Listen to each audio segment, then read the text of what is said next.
Yeah. Oh, man, I got started a bit early, man. I got started a bit early, man. What's going on? What's good, people? Mm-mm-mm. Welcome. Welcome to the big broadcast. Big broadcast with your host, with your most, man. Big stepper, man. Big baby J in the building, man. We got to talk, man. We got to talk. I appreciate y'all for spending this Friday night with your boy, man. We got to start calling this something, man. The Friday night streams, man. Something about that Friday feeling. You know what I mean? Something about that Friday feeling gets it popping, man. I really appreciate y'all for coming in. Y'all could have been anywhere, but you here. So we got to get it started, man. The only way we get it started is with that like button, man. That like button. And if you're listening on podcast platforms, man, I need that 5 star, man. Stop playing with your boy, man. We need to get us to 5 star ratings, man. I don't see it. I don't see it happening, but I need you guys to stop playing with your boy and actually, for one, get the likes up, and number two, podcast and platforms, man, 5 star for your boy, because we're gonna have a deep talk today, man. We're gonna talk about something a little bit sad, man. A little bit sad. So not even really sad, but more so a reflection of things. You know what I mean? So what I'm gonna do is, as y'all are coming in, I'm gonna let the people come in, man. Smash that like button. That's what you gotta do. I want to say cheers to the Friday night, man. I'm not going to tell you what's in my cup, but we're going to have a good time tonight. I want to see the chat active. I want to see the likes getting up. Like you see here, my goal is 10 likes in the stream, y'all. We're going to do a short stream. I can do a short stream, man. I'm a busy man. I got things to do. I got things to do. I got to be active. So I want the chat active, and I want y'all to be active in the comments and also with that like button, man. Your boy got to work on that fro, bro. I don't know what I'm gonna do with the fro, but I'm gonna do something, man. You know what I mean? So let's get started with the music. I'm gonna have some of y'all slide in while we rock out. You know what I mean? This Friday night. Tell me what's in your cup if you're having a cup. Tell me what you're doing, what your Friday night plans are. You know what I mean? Strong week, long week. Let's make it count. Let's make it count. You know why? I'll tell you why, man. We stood the rain, bro. The question is, can you stand the rain, though? Let's go, man. Mm. And don't disrespect me, man. I need those likes, man. As y'all are coming in, I need y'all to press that like button. Stop playing with your boy. Let's go.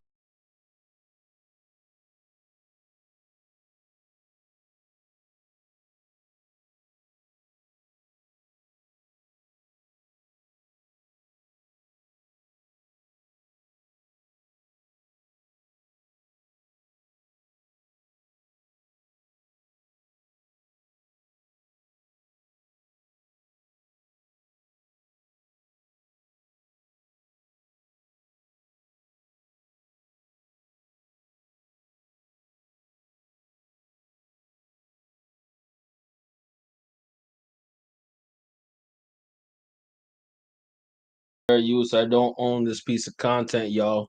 I don't own it. So don't play with me, YouTube. I've been getting a few copyright strikes and all these other things, and even not necessarily strikes, but warnings. So I'm gonna be a little more careful in how I'm using the music and how I'm vibing with it. Best way to support your boy is obviously the like button. You know what I mean? Press that subscribe button if you're new here, but hit that like button, man. We got to fight the algorithm. Get me in the algorithm, man. I'm not Kai Cenat, man. I'm just me. I'm Big Stepper, man. You know what I mean? I'm doing what I have to be done. And I'm vibing out with y'all this Friday night, man. Let's make it count. Let's make it go, bro.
Gill was singing his A off, man.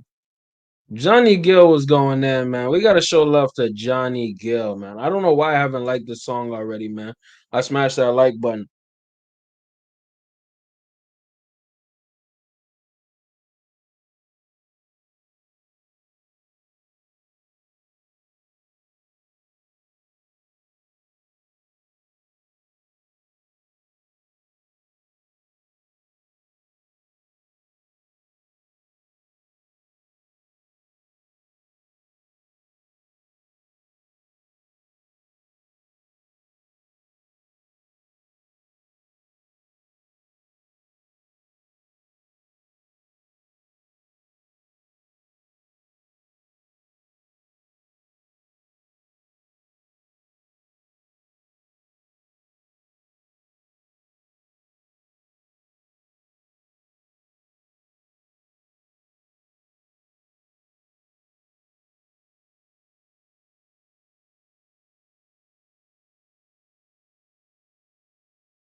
Like my struggle singing. I'm having fun with it, man. You gotta have fun in life. I'll say it like this: one of the greatest songs ever created, bro. Greatest. Oh. It's kind of a metaphor too, man. I'm gonna get deeper into that a bit later.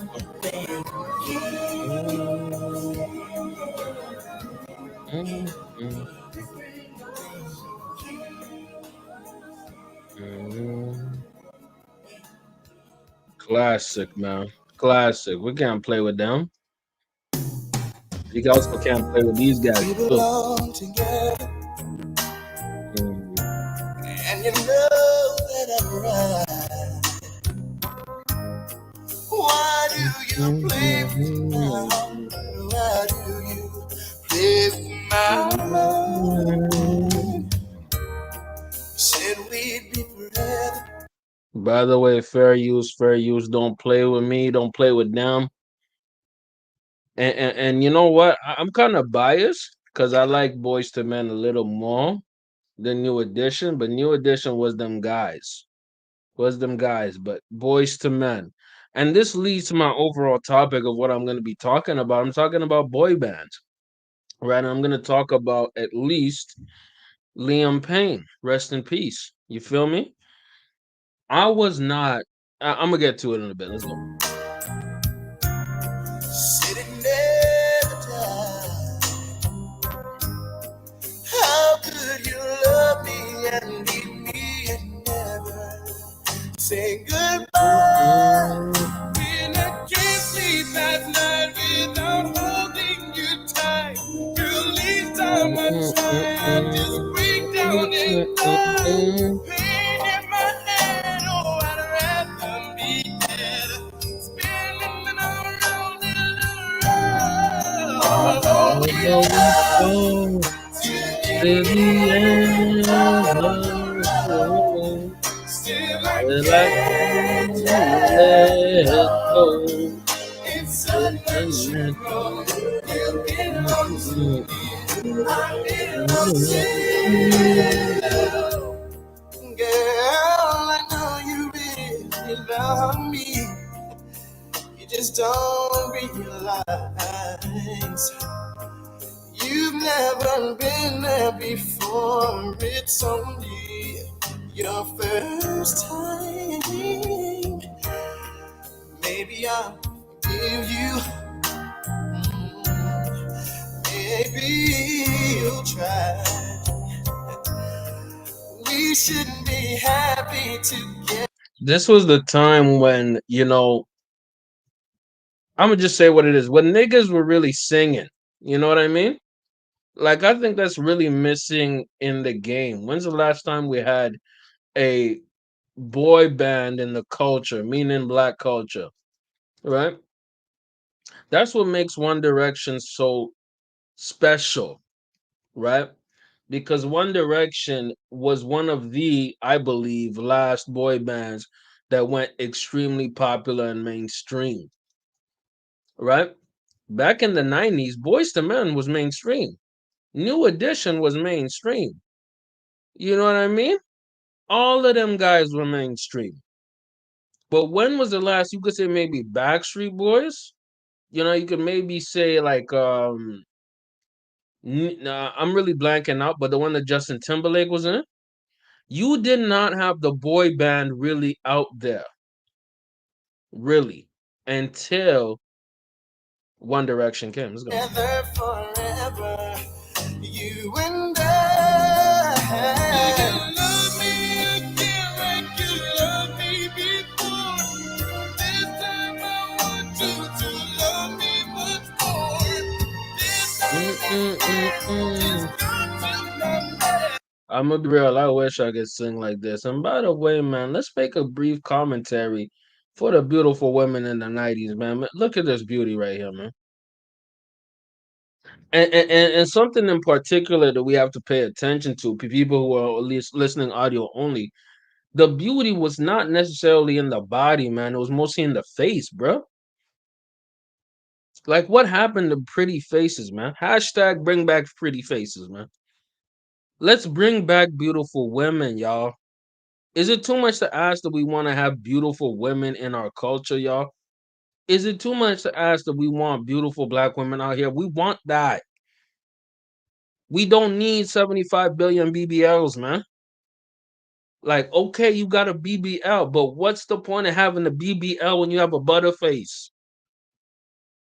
I'm talking about your face ugly as sin. And I'm not coming at this in an angle of saying I'm gorgeous. I'm not gorgeous. I'm far from it. But the fact remains, and still, what happened to your face, baby? Like, the face card it ain't given. And I hate to say given. I hate that phrase. I don't even like saying it's given.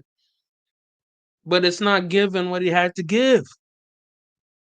She giving what has to get. Let's go, man. Come on now. If you're not entertained, you better be entertained, man. Get them likes up. Stop playing with your boy. Look at her face. Beautiful. Beautiful. Let's get it, man.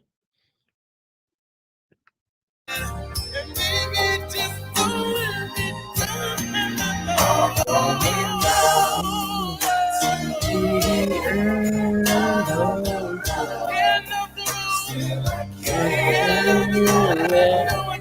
Oh, it's been that too long.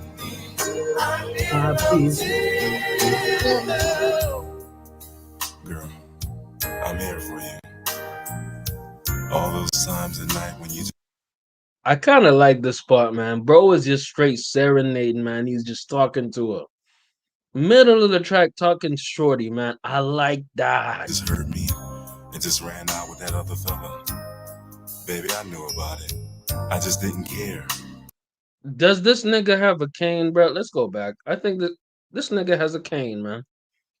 If that ain't player, if that ain't cool, who has a cane? Okay, if you're an elderly, this dude looks maybe he's his mid-20s with a whole cane. Player. Smooth. No Diddy. A cane. Like, and you know what? He's not having the cane in an appropriate area. He looks like he's in a beach. He looks like he's around some water. Why you carrying a cane? You two player. Let's go, bro. Baby, I knew about it. I just didn't care.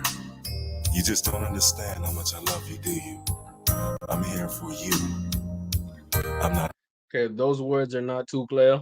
Uh, she found him with another guy, and he doesn't care.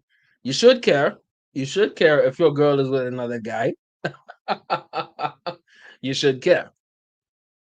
Again, let me just emphasize that just the attire is fly.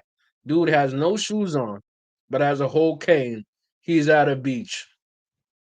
He's he's he's by the sea. Get in the chat. Is that play or is that whack? Out to go out there and cheat all night, just like you did, baby. But that's alright. I love you anyway, and I'm still gonna be here for you to my dying day, baby. Right now, I'm just in so much pain, baby, because you just won't come back to me. Will you? Just come back to me. Yes, baby, Era my when heart is long. this was the era when niggas were begging, when men were really begging for real, and begging. I have controversial thoughts about it, but the fact remains, this is a fantastic song. I'm gonna stop pausing, man. Let's get deep. My heart hurts, baby. Yes, I feel pain too, baby.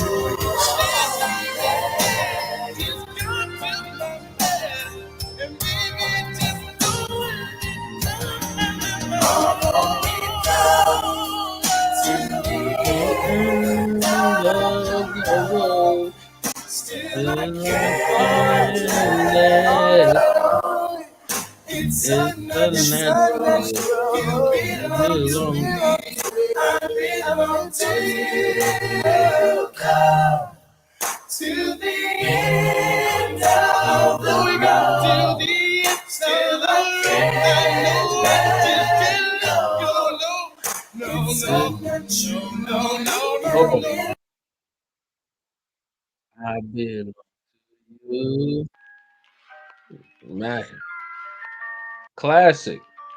But we gotta run with this classic too, man.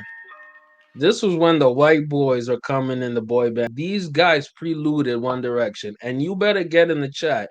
I'm not gonna show who it was. Actually, it's making it a little bit obvious. I'm not gonna show who it is because it doesn't even show who it is. Get in the chat. Which group is this, man? I want to say something. I kind of like the music videos back in that era, man. I was kind of feeling it. You feel me? And my thing is, that era, the early 2000s, the boy band was big, you know what I mean?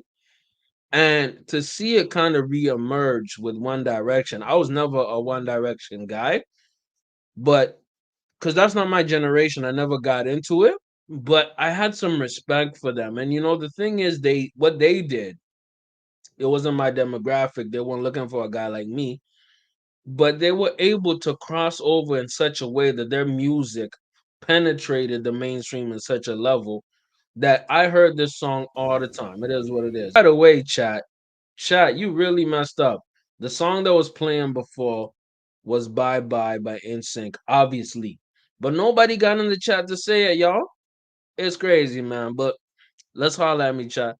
Let's hear this one. What makes you, by the way, I don't own this content.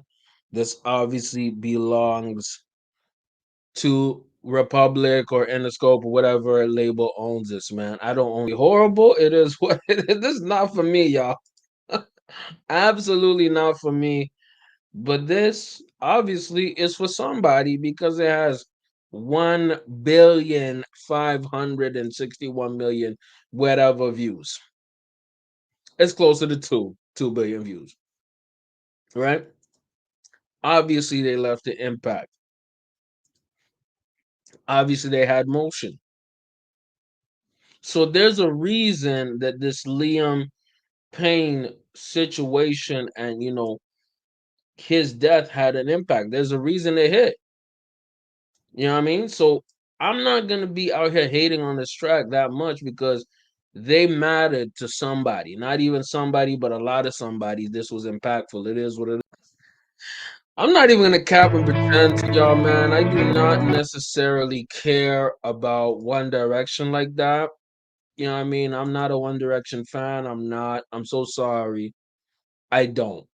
Right? What I do care about, and I'm gonna use this as a launching point to talk about really mental health. That's the real reason that we're gonna talk about this. The real reason we're here. We're gonna talk about mental health and specifically men's mental health. You know what I mean? And I say this to somebody who done went through their things as well. You know what I mean? Who went through his struggles as well. So to see somebody, Liam Payne, pass away at such a young age of 31 years old, he's literally 2 years older than me, right? Close to three. And if y'all don't know, one in the loop, Liam Payne was one of the members of One Direction, the boy band that was basically, and I did this on purpose. I started with with New Edition, went to Boys to Men, went to NSYNC, and obviously, you know, finished off with One Direction because I was showing you kind of the evolution of the boy band. Could I have went as far back as the Beatles? I could have. I didn't want to. Right. And the history of most boy bands is that there's members who go through extremely rough times. Some members who pass away, and some members who evidently fall into deep mental health struggles without because they can't relate to the fame of, or at least the adaptation of going from a boy to a man within the public eye. You feel what I'm saying?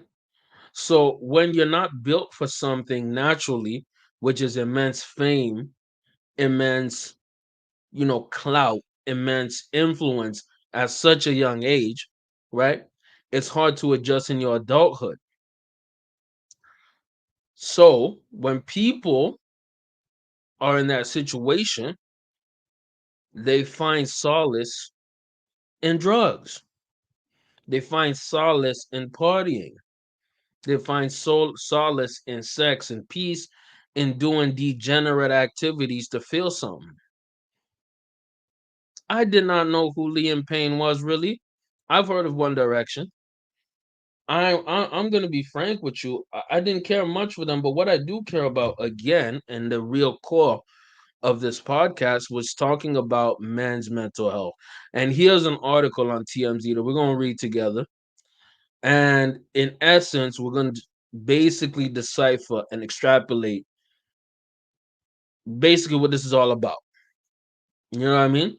And my theory, not necessarily a theory, but that when you have fame and influence at such a young age, it messes you up mentally.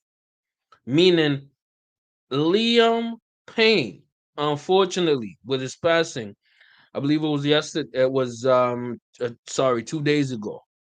Him passing away is not only common, but it's almost expected when you have been put in such a situation like that. You don't hear of a lot of success stories from people in boy bands, man. You don't hear that. And the mental health struggles of a lot of men in this generation, you know what I mean, are things that can be linked to a lot of reasons, not just him being or whatever quote unquote millennial. No, it's a lot of things that men deal with. And the best therapy for them, unfortunately, is the drugs. It's drugs, y'all. It's drugs, bro. And I'm not saying this as an excuse, but I'm telling you as a reason that people cope with whatever they're dealing with. A lot of young men, women too, obviously. But how about this dude, the diddler? You know what I mean? What was he known for doing? Drugging people and getting drugs in himself. You feel me? And I don't know Liam. I hope that he was a good person. I hope that he wasn't somebody who was doing some crazy ish behind the scenes. But I think there was a lot of trouble and pain in him. No pun intended. Rest in peace to him. But let's read this article, man, because like I told you, it's drugs, y'all. It's drugs. And when he jumped off his balcony, I don't think that was nothing but I'm just gonna say it. He offed himself, man. He unalived himself. I don't think he was pushed. I don't think he was any way rough play. I don't think there was anybody else in that room other than him or maybe somebody else using. and he decided to unalive himself. He decided to finish it all. It is what it is, man. And we gotta have these rough conversations on a Friday night. I'm sorry, I don't have a positive message to give y'all to start it off, but we gotta spark it off somehow.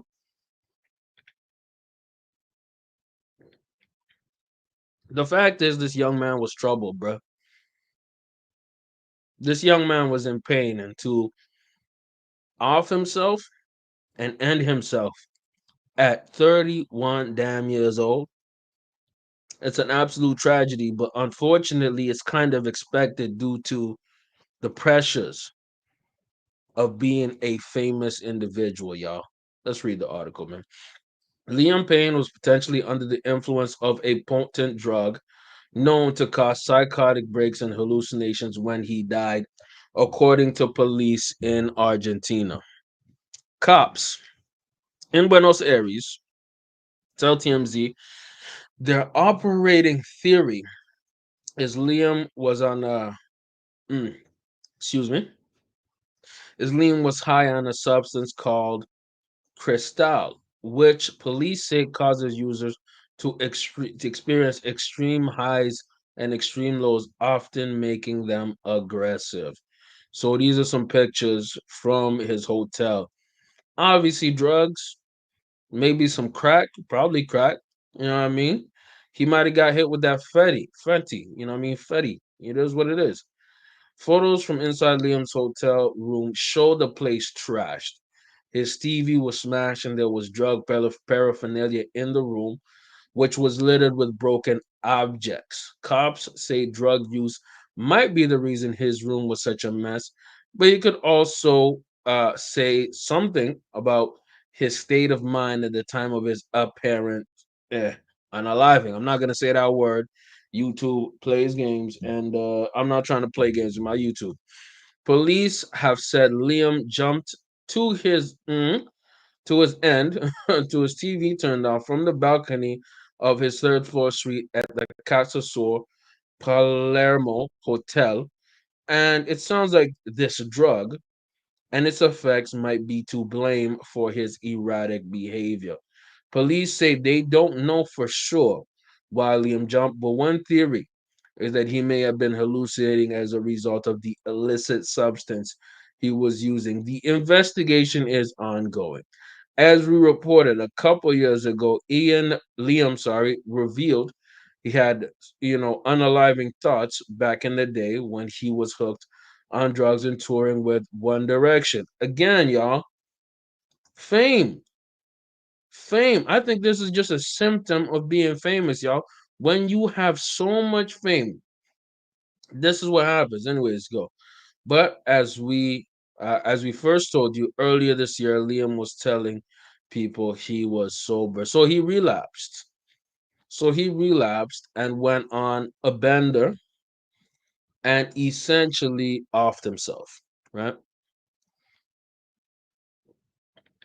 So me, I don't know about this drug called Cristal. I don't know nothing about it, right?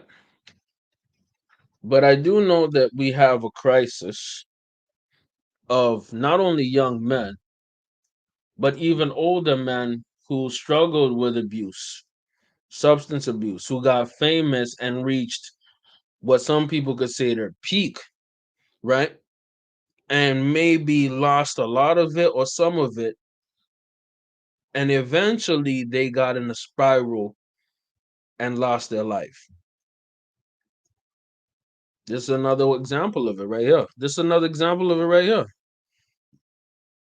And I say this as somebody who was kind of a fan or really liked, I wasn't like a big fan of Friends or all that, but I like Matthew Perry, man. I thought he was funny, right? But this is another individual who succumb to the battle that is drug addiction, substance abuse, y'all. And no matter what happens, I'm sorry to say this, but he crashed out. He crashed out because he was dealing with things and demons and whatever it was that caused him to die at, it looks 54 years old right here, man. I mean, you look at Liam Payne himself, passed away at 40, sorry, 31. I wish he would at least reach 40. And he left, his son. He has a 7-year-old son, right? And I think, not even I think, I know that he's the one who's going to suffer the most, his son, right?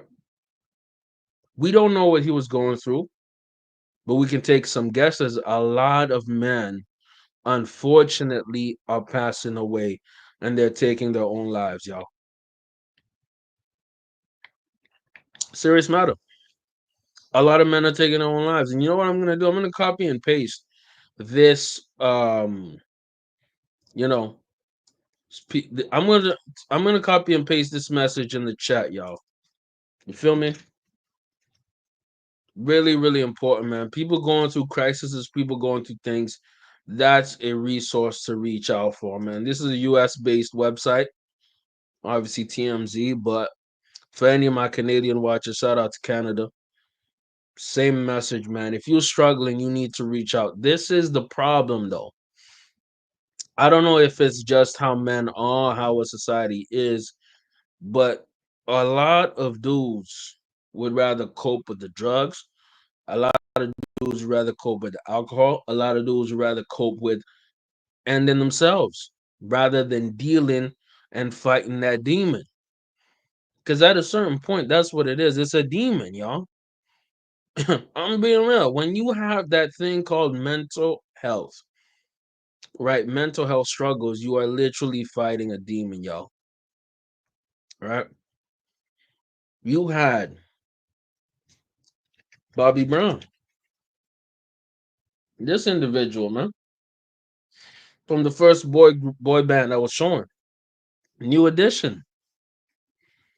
Thank God he's alive. Hopefully he's a sober individual. But Bobby Brown went through so many struggles as a drug addict, man. Immensely talented, great entertainer. This dude was Chris Brown before Chris Brown. But he lost his wife. He lost his daughter to drug abuse, man. He almost lost his own life. You know? He could have been a Liam Payne. You know what I mean? But thank God he's alive. And you know what? There are a lot of individuals struggling out there with mental health crises, bro. Mental health issues. And instead of reaching out, they feel alone.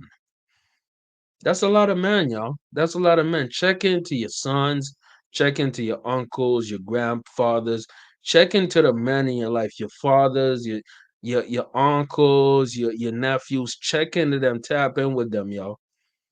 You know what I mean? There are men who are struggling out here. Probably when Liam Liam Payne was going out there to turn up in Argentina, Buenos Aires, to maybe do a little bit of drugs.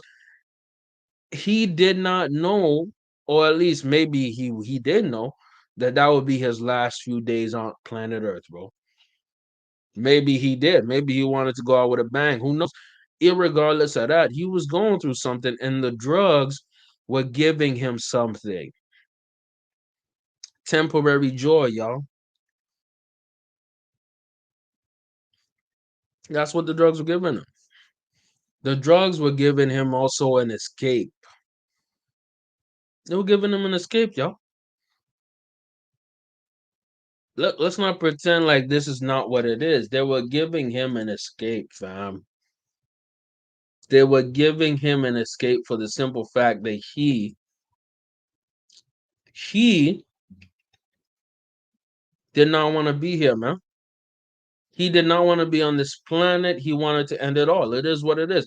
That's not even the only logical explanation but that's just the facts. Dude wanted to finish it all, y'all. It is what it is. It is what it is. And unfortunately, we don't like to talk about it. But there's a lot of men who want to finish it all. There's a lot of men who want to end it, bro. There's a lot of men who just, hey man, I'm gonna crash out. If I'm gonna crash out, I'll do whatever I have to crash out. Meaning, I will. end it, man. Unfortunately.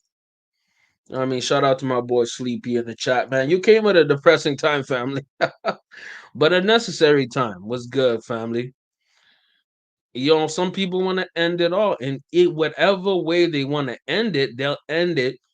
You know what I mean? Even with drugs, they'll end it with a blade. They'll end it with a rope. They'll end it through alcoholism. All these things that they do, they'll end it even with food. Meaning, there are people who hate themselves so much, who have such deep mental health issues, they'll eat themselves to death. Meaning, getting so obese that they die. That's suicide, y'all. That's unaliving themselves. So Liam Payne, in my assessment, he was struggling with a lot of pain, y'all. A lot of people are struggling with a lot of pain, and they find drugs, they find solace in them drugs. And I'm gonna give you one person who I really was a major fan of, who found solace in the Percocets, man. In the Zans. We lost this legend because he got addicted to drugs, man. We can list off all kinds of people that were left this earth prematurely due to drugs and mental health struggles, y'all. Like, we can enumerate them for days. So I send this message not only obviously to everybody, every gender, every person who's listening to this, right? But you got to take care of yourself, man. You know what I mean? You have to take care of your mentals. Real talk. Take care of your head. Be willing to go above and beyond for your own mental well-being. Go do yoga, go work out, go talk to a friend, go talk to a therapist, man. Be an individual who doesn't rely on substances in order to get ahead. And I'm gonna play this song for y'all while I take a little break. And you know what I mean? Really, really important. I mean,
When you're over it, sometimes you get over it. You've got another life to live, and if you get over it. I know it hurts sometimes, but you get over it. You'll find another life to live.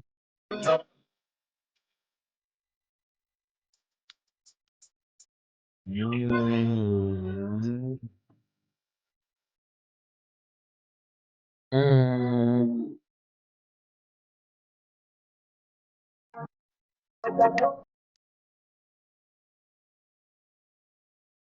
mm, mm. Facts, y'all. Big facts. You'll get over it, y'all. You'll definitely. Mhm.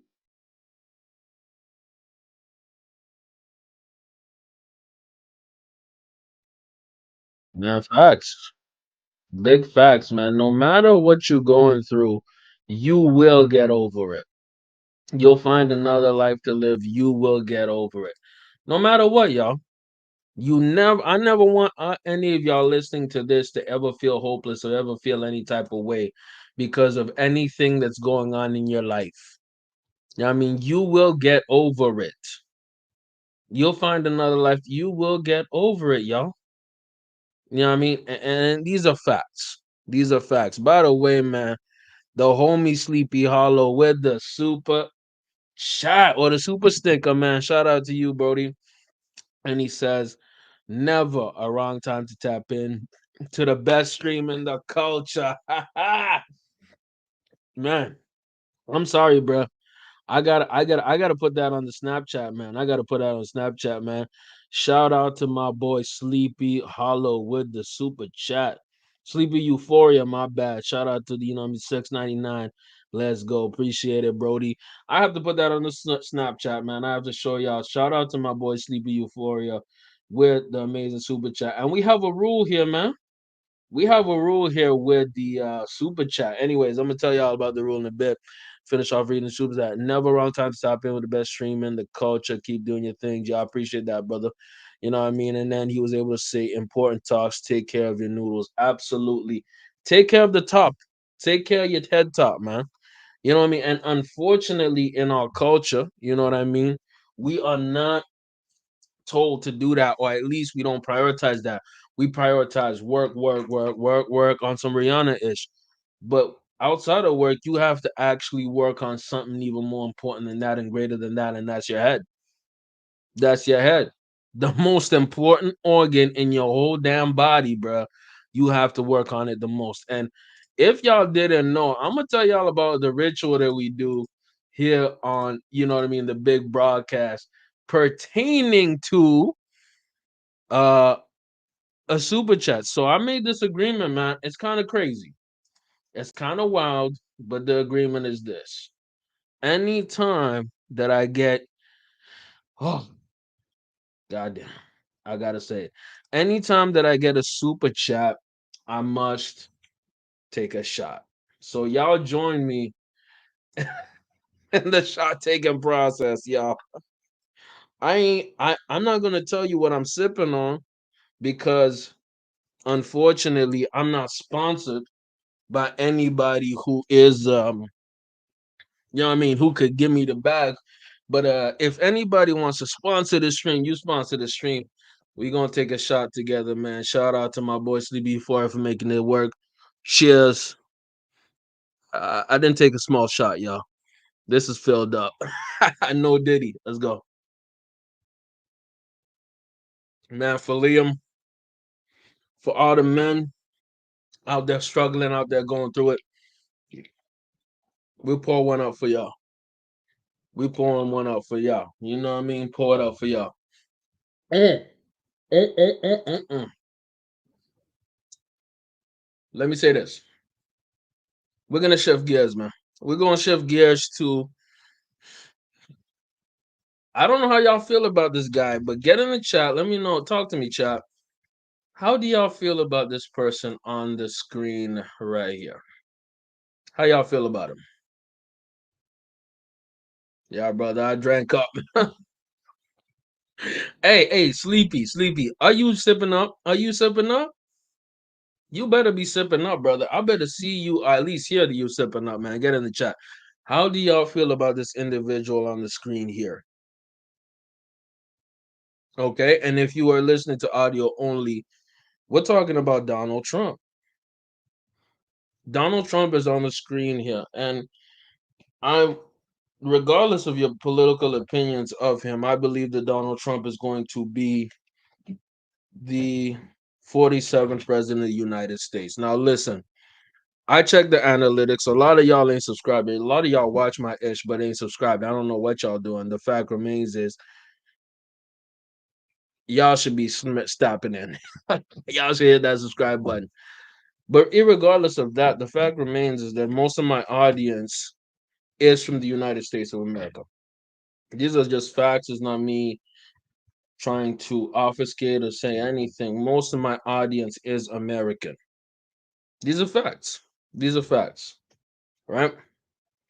And with that, you guys are gonna have an election. Y'all either watching the replay or watching it live.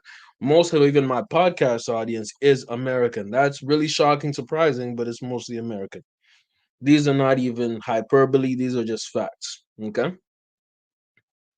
And I personally believe that Donald Trump is going to win the election. That's my prediction. And I predicted this pretty much a few months ago. If we go look at my library of streams, man, I made a stream talking about Kamala Harris and the election when they did the switch, right? I had a stream here. I'm gonna show it to y'all where I talked. This was me. This is me. This was Kamala Harris and the gender wars, and I even talked about that's a crazy face to pause on. I talked about men boxing women in the Olympics. This was around the time of um the Olympics, right? And I said that Kamala Harris and the gender wars, I predicted that Trump would win, right? But I also said that this election would become a gendered type of election. Man, let me listen to me. Listen to me. Listen to me. This is episode 82. So let's read about it. Vice President Kamala Harris has six. So I was reading an article, but I gave my analysis a bit later, right?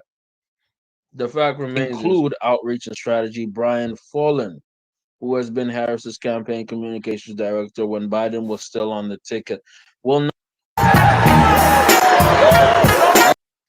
Anyways, irregardless of that, what I was talking about in this stream was the fact that the election was gonna get gendered, y'all. It was gonna be about men versus women, y'all. And guess what? It's turned into that. It's turned into that. And here's some proof.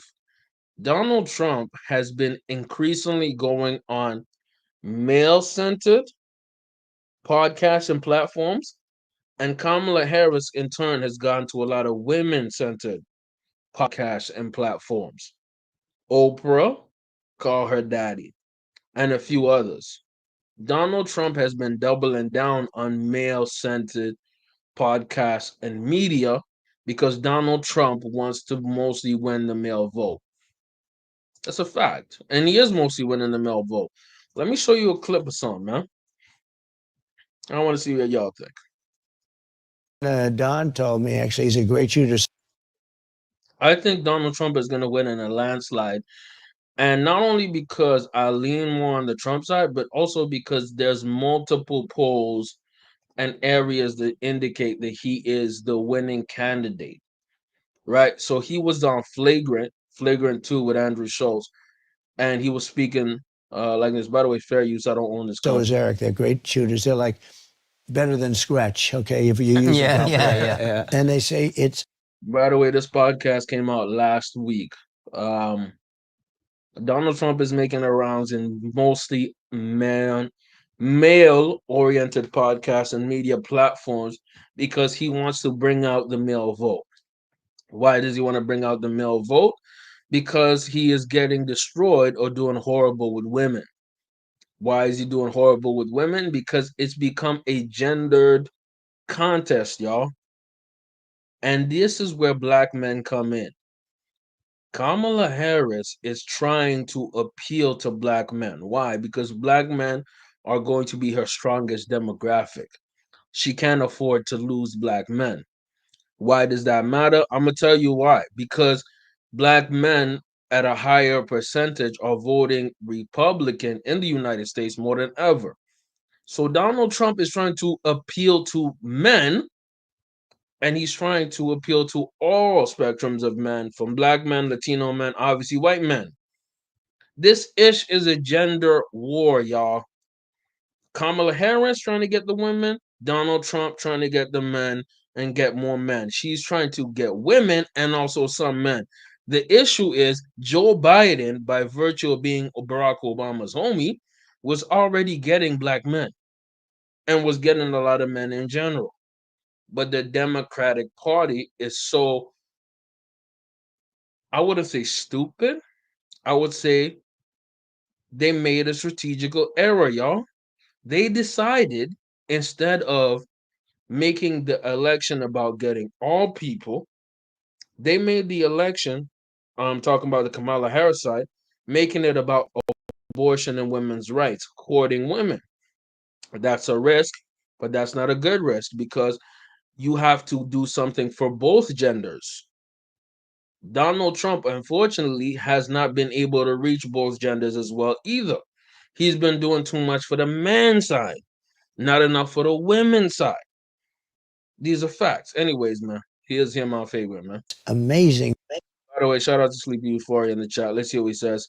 He been everywhere. I was wondering why. Good observation. Didn't realize until you said it. Yeah, G. He's trying to get men to come out and vote, fam. That Joe Rogan will do numbers. Absolutely. Anywhere Donald Trump goes, he's going to do numbers because he's Trump. The issue is he going to have numbers at the voting booth, fam? Donald Trump, his strategy is doubling down on men. I don't even think he's really trying to get women like that. He's trying to double down on men. No diddy. So if it's a strategy that I think is working, and Kamala Harris has seen that Trump is doubling down so heavy on men, she, instead of doubling down on women as much, she's trying to suck off. Actually, no, Kamala, because allegedly she was on her knees, man. She was sucking off some people. Um, she's trying to suck off the male vote from him because he's right now in the lead position. Anyways, man, enough of me yapping. Let's listen to the clip. Let's have him yap. He's trying to get the male vote, fam. But here's what would be smarter, I believe. He can go on Rogan, like Sleepy Euphoria said. But bro needs to go on a female platform, man. He needs to go on a big female platform and get in front of the eyes of women. And even better, I think, he has to go on a woman's platform that will argue with her. With him, my bad. He needs to go to this shorty platform, man. He needs to go to this shorty platform. He needs to even, here's something that I think will be good. He won't do this, but I think that this would be something actually pretty good if he did it and had a adversarial conversation with these women on this show called The View. And by the way, the person I was showing prior was Megan Kelly. Megan Kelly will go hard at Donald Trump. No diddy. Well, she's a woman. It is what it is. But I think that she would challenge him to a certain level. And also maybe even sympathize him and make him look good in the eyes of women. Why am I saying this? Because the presidential election is not even about policies and ideas, it's about vibes. So when Donald Trump goes on podcasts and platforms, he's not there to actually talk about he's there to talk about vibes. Because it was 130 yards. To me, that sounds like far Fair use. I don't own this content. away, but it belongs to Flavor. it's not. For shooting, it's not. He said that would be like sinking a 1-foot putt for just a decent shooter. Wow. And I don't know if you guys are shooters, but they say This is him talking about the assassination attempt in Butler, Pennsylvania. if you're a shooter, it's almost impossible to miss. It's that close. It's really considered that close. I mean, 3, 4, 500 yards is very doable, but this is supposed to be very close.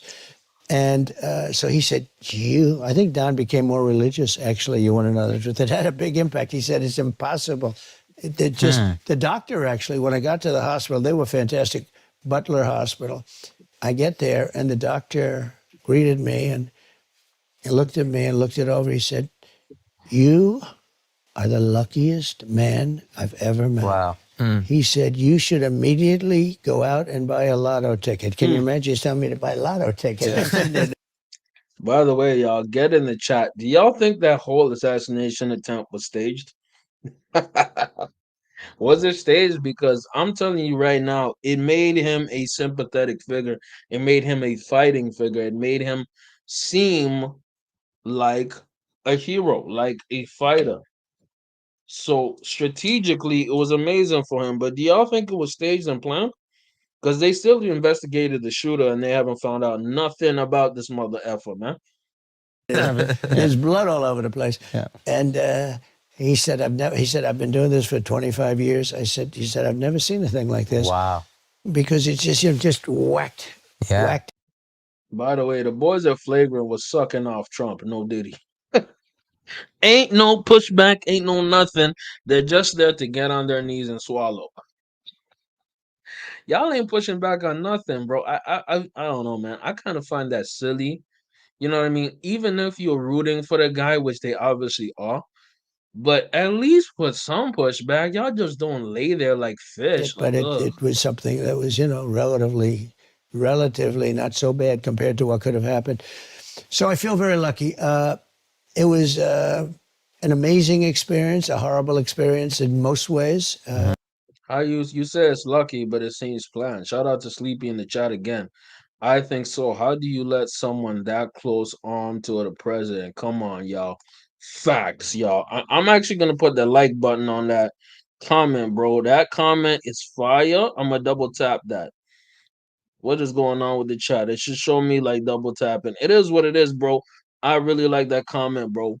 I really like that comment. In some ways, it was beautiful because I was somehow I hopefully Corey's protected too, who's the firefighter, and he's in a good place, maybe a better place than we're in here, because this world is a little bit on the tough side. But it was an amazing experience. Do you feel like a increase in your spirituality after something like Well, maybe, especially when I'm hearing from people that do shoot, and My thing is that assassination attempt was amazing for him politically because it made him a sympathetic figure, right? When you're on offense and strongman all the time, you have to somehow show vulnerability. That's something that he's not good at, right? For him to get shot in the ear, whether true or not, at least a perception of it helps him out in his campaign. Yeah, I'm getting the burps off this beer. It is what it is, right? So I'm leaning towards that ish being fake, man. I'm sorry to say. I think that is shit. I'm trying to not to cuss, right? I think that ish was fake as hell. I think that this was staged, but was it staged strategically to help him? Absolutely yes. Absolutely yes. Let's go, man. and are good at it, that it was almost impossible to miss from, like a 1 foot putt. You start to very believe. hard. You got to miss it. That's a bad putt, right? Yeah. He equated it to a 1 foot putt. When they say that, I say, wow, that's so, you're saying, they said a bad shooter would hit you from that distance 100% of the time. Wow. That's pretty bad. Yeah. And here I am. We're doing this wonderful interview with 4 geniuses that are hot as pistols, right? Good hair on this guy. Likewise, sir. Pretty good stuff you got. So anyway, but here we are. Why did I share that video with y'all? I shared it because I wanted to display a reason that I think he's gonna win. He somewhat has charisma and vibes. You know what I mean? Some people will call it aura. And it's appealing to man, y'all. No Diddy, it's appealing to man. Right? The Democratic Party, unfortunately, has not made an appeal to men. And anytime it tries to make an appeal to men, it's some silly ish, man. It's some very silly ish. It's like by this guy called Tim Walls. This dude. This dude, man. This man is supposed to appeal to men. What? Like what? No. American men are not, you know what I mean, they're not persuaded by this individual. I'm just going to keep it real. They're not compelled by Kamala Harris. I'm sorry to say, she does not have an appeal to men. Now, is she beautiful? Absolutely. She's absolutely gorgeous. You know what I mean? She is extremely attractive. That's just like a fact of life. It is what it is. But does she say things and does she have charisma? Unfortunately, she does not. She does not, y'all. And you know what? I'm gonna be real with you. You know, she has a lot of things in her past and even in her present that don't make her necessarily charismatic. Let me show you somebody who's appealing and charismatic. No Diddy. This individual here, and if you don't look at the screen and you're listening audio only, Obama. There's a reason Obama won 2 terms, y'all. Obama won 2 terms because he was a charismatic speaker, charismatic person, and he was able to appeal to both sides of the political divide. He was in between. Now, people could argue that he was so much in between that he didn't get anything done for black people, which is correct. He didn't do nothing or much for black people in the United States. He did a lot more for the LGBT rainbow community, LGHDTV community. You feel me? And what they tried to do, or what they really tried to do, is they wanted to make Obama and Kamala seem like they're the same. They're not the same, bro. They're not the same. They're different individuals. Are they both light skinned, quote unquote, black people? Yes, but let me tell you something they also have alike. They do not have any black American ancestry, y'all. What am I talking about? Okay. In the United States of America, there is something called FBA. What does that mean? That means Foundational Black Americans. It's a recent term, but it means individuals in America who are black who have lineage to slavery and African Americans in there. You know what I mean? Slavery and the first black people to land in North America. Shout out to LG HDTV community, man. Shout out to them, man. They're really out here. But the fact remains is there's black people. Most black people in the United States are descendants of slavery. There's also another term called ADOS, American Descendants of Slavery. Simple. Or FBA, Foundational Black Americans, right? Now, there's immigrant Black Americans who are usually Caribbean or African, right? I would personally be not FBA. Even though I'm Canadian, I'm not a foundational Black North American, you could say. I'm an immigrant. I came here when I was young. I was not born here, meaning Canada. You feel me? When you look at the lineage of Barack Obama and Kamala Harris, they are not FBA or ADOS at all, right? They are descendants of Obama is Kenyan. His father is from Kenya. He's more of a descendant of Africans, more specifically East Africans. Shout out to Obama. You can see that East African in him. It is what it is. I'm sorry to say it. Look at the nigga ears, man. That's an East African. Homie close to the forehead, man. You gotta look at the forehead low key. This nigga is Kenyan. You know what I mean? He's half Kenyan, half white. And then you look at Kamala Harris. Kamala Harris is extremely close to Jamaican Indian. She has more lineage with India. And if you look up the history of Kamala Harris has Indo-Brahmin Aryan ancestry. What does that mean? Kamala Harris is more aligned with slave owners than the actual slaves of Indians. Her father came from the Harris plantation and his lineage, meaning she has more mix of slave owners than actual black American people. What am I talking about? I'm saying that Obama and Kamala Harris in their lineage do not have any history of slavery. So they are somewhat detached to the overall black community. You feel what I'm saying? Now, why does this matter? This matters because a lot of black men are not feeling Kamala Harris. What am I talking about again? This individual right here, his name is Tariq Nasheed. If you look at the screen, Tariq Nasheed is the person who coined FBA, right?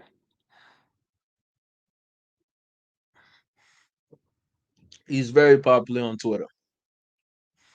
And he has been a vocal critic of Kamala Harris. And Kamala Harris is looking for individuals like Tariq Nasheed to help her win the election. Why does she need a person like Tariq? Tariq Nasheed is a huge influencer of black men and black Twitter and black people. He's a mobilizer, right?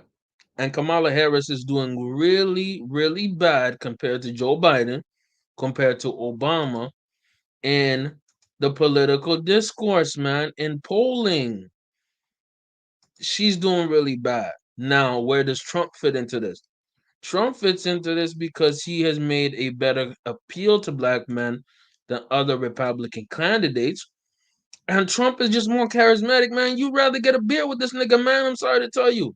Man, let's see another video With clip, other right? countries, but I got along very well with them. But you know, we were like a pussycat. We were ripped off by every nation in the world, and some of the worst rippers were our so-called allies, people that countries that we supposedly get along with us with, but they're the ones that took advantage of us on trade at a level like, I mean, I ended some of the dumbest trade deals I've ever seen and made them much better for the country. I mean, what difference does it make? I took a terrible trade deal, would make it a good trade deal.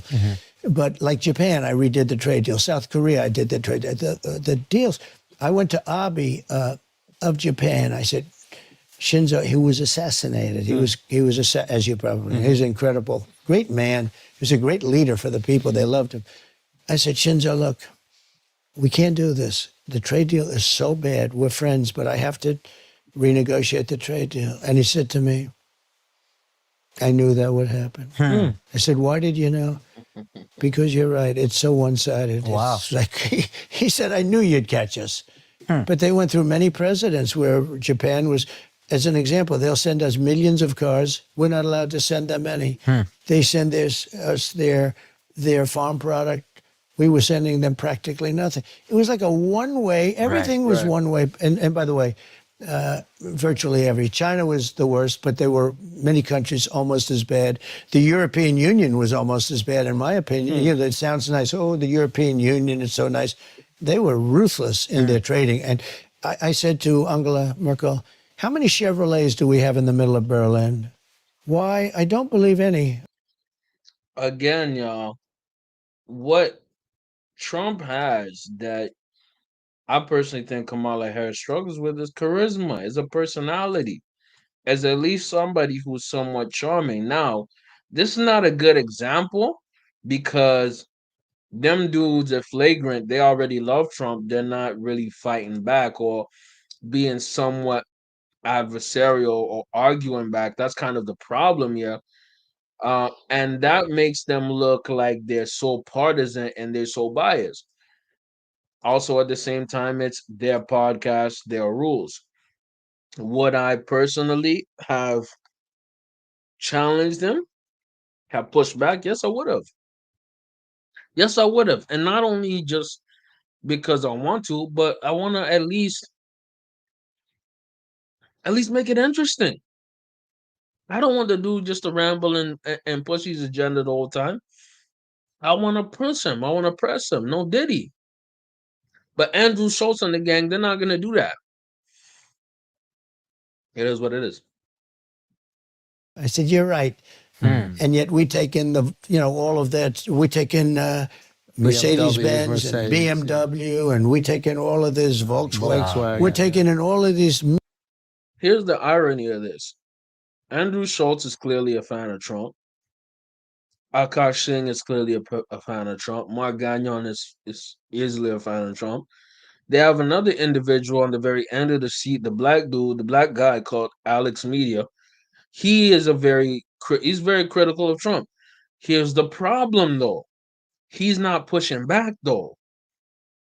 Even if you're a fan of a certain politicians, you have to make it at least somewhat your duty to push back and not just dick stroke. I'm sorry, man. I'm not just gonna bend down and go on my knees and start swallowing another man. I'm not into that. If you're into that, if you part of the, HDTV, LGHDTV, shout out Sleep Euphoria. If you part of that community, you part of that community.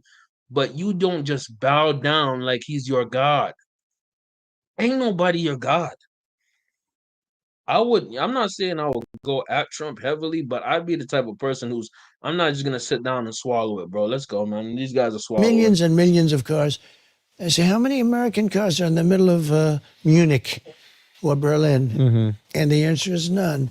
And I had things change around. So, you could say, I think that the answer would be, at this moment, Iran.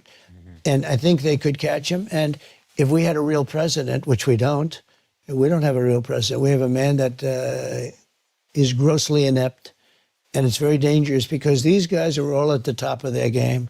When you talk about President Xi and you talk about any one of the leaders in the world, Macron, and he's a smart guy. He's all for France. I mean, he would take the shirt off your back if you didn't know what you were doing. So when you're with these guys, are these guys all sharks? Yeah. And you can sense the energy immediately? Yeah, not all of them, but some of them aren't sharks in terms. How are you assessing? I mean, ultimately, when you're talking about geopolitics, right? A lot of it is dress rehearsal, a lot of it is show.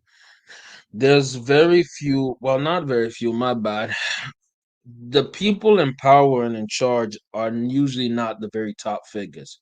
It's usually the military generals and all that. Personality Okay, when you well, meet them? I can tell you, like Great. Modi, India. Yeah. He's a friend of mine. He's great. He's the nicest. India. Yeah.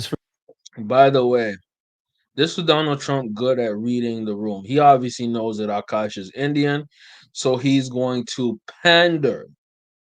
Shout out to pandering. Gonna pander to his audience. He's working the crowd. He's charismatic. That's something you can't teach. He's funny. That's something you can't teach. You either have it or you don't. Let's go. Oh, good. Well, I'll tell you. Do you like him or not? Yeah. Do you like him? I have family on both sides of it. Okay, I have well, family let me that tell loves you. everything and family I'll just that's tell you, not.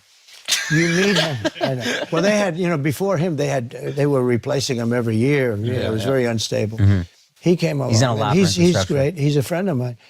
But on the outside, he looks like he's your father. He's the nicest, total killer. Because I asked him, Yeah. we're talking, they did a thing called Howdy Modi in Houston, Texas. Oh, right? yeah. Total killer. Total killer. What we talking about here? I'm gonna tell you what he's talking about. He's talking about the fact that a lot of these politicians, a lot of these people in politics are fake, and they have to be fake and show a certain image to the crowd, but in reality, there's something else. So again, this is reinforcing stereotypes and points of views and actually understanding human nature and character. Donald Trump worked in the construction industry, man, in the retail industry of, the real estate industry, dealing with buildings and dealing with construction and blue collar people.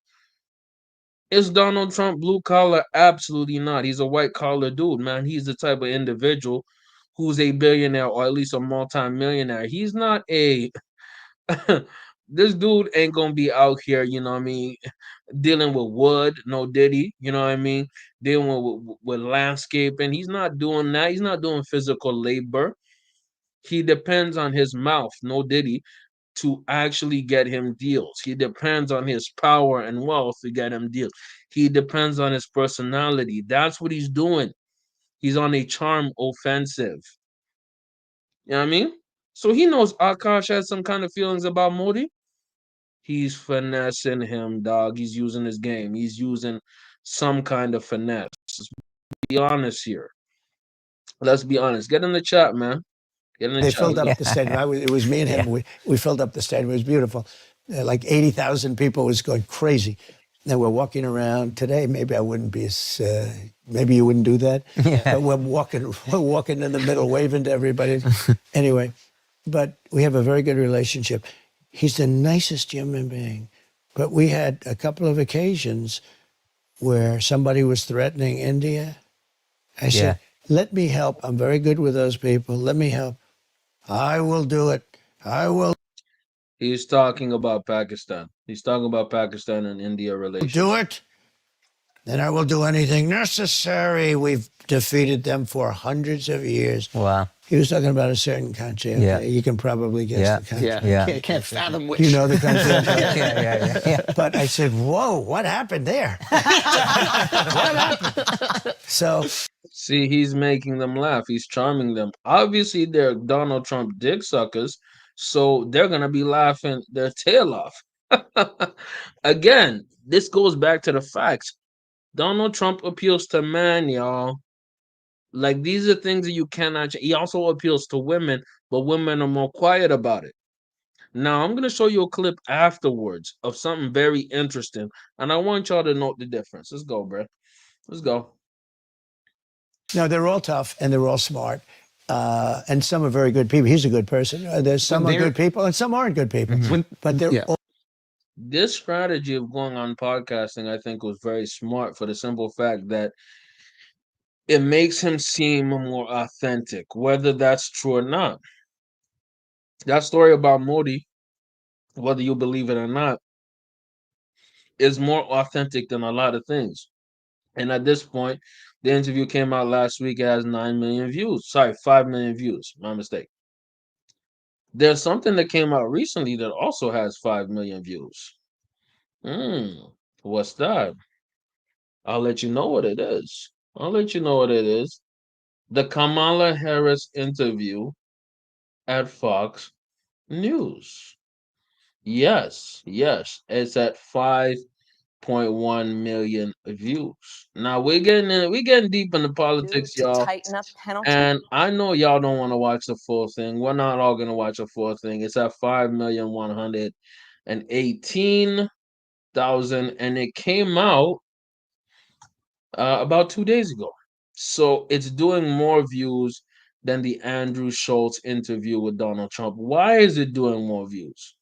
Why is this interview doing more views than this one? Keep in mind, Fox News is a major mainstream platform. Flagrant is a major podcasting platform, but it is not equivalent or anywhere close to what Fox News is. Now, keep in mind, this is all on YouTube. We don't know the ratings on TV of what it was. I think their ratings on TV might have surpassed 10 million or more. YouTube is not that large of a number, not that many screens. Irregardless of that, it's also a confrontational interview. What am I talking about? We're gonna watch through some of it, and I want to get y'all opinions. Let's go, bro. Again, fair use. This doesn't belong to me. This belongs to uh, Fox News Corporation. I will say that. And let's watch her interview with Brett Baer. Now, Brett Baer, to give y'all some perspective, also did an interview with Donald Trump a few, how can I say this, months or maybe close to a year ago, and he was confrontational with him.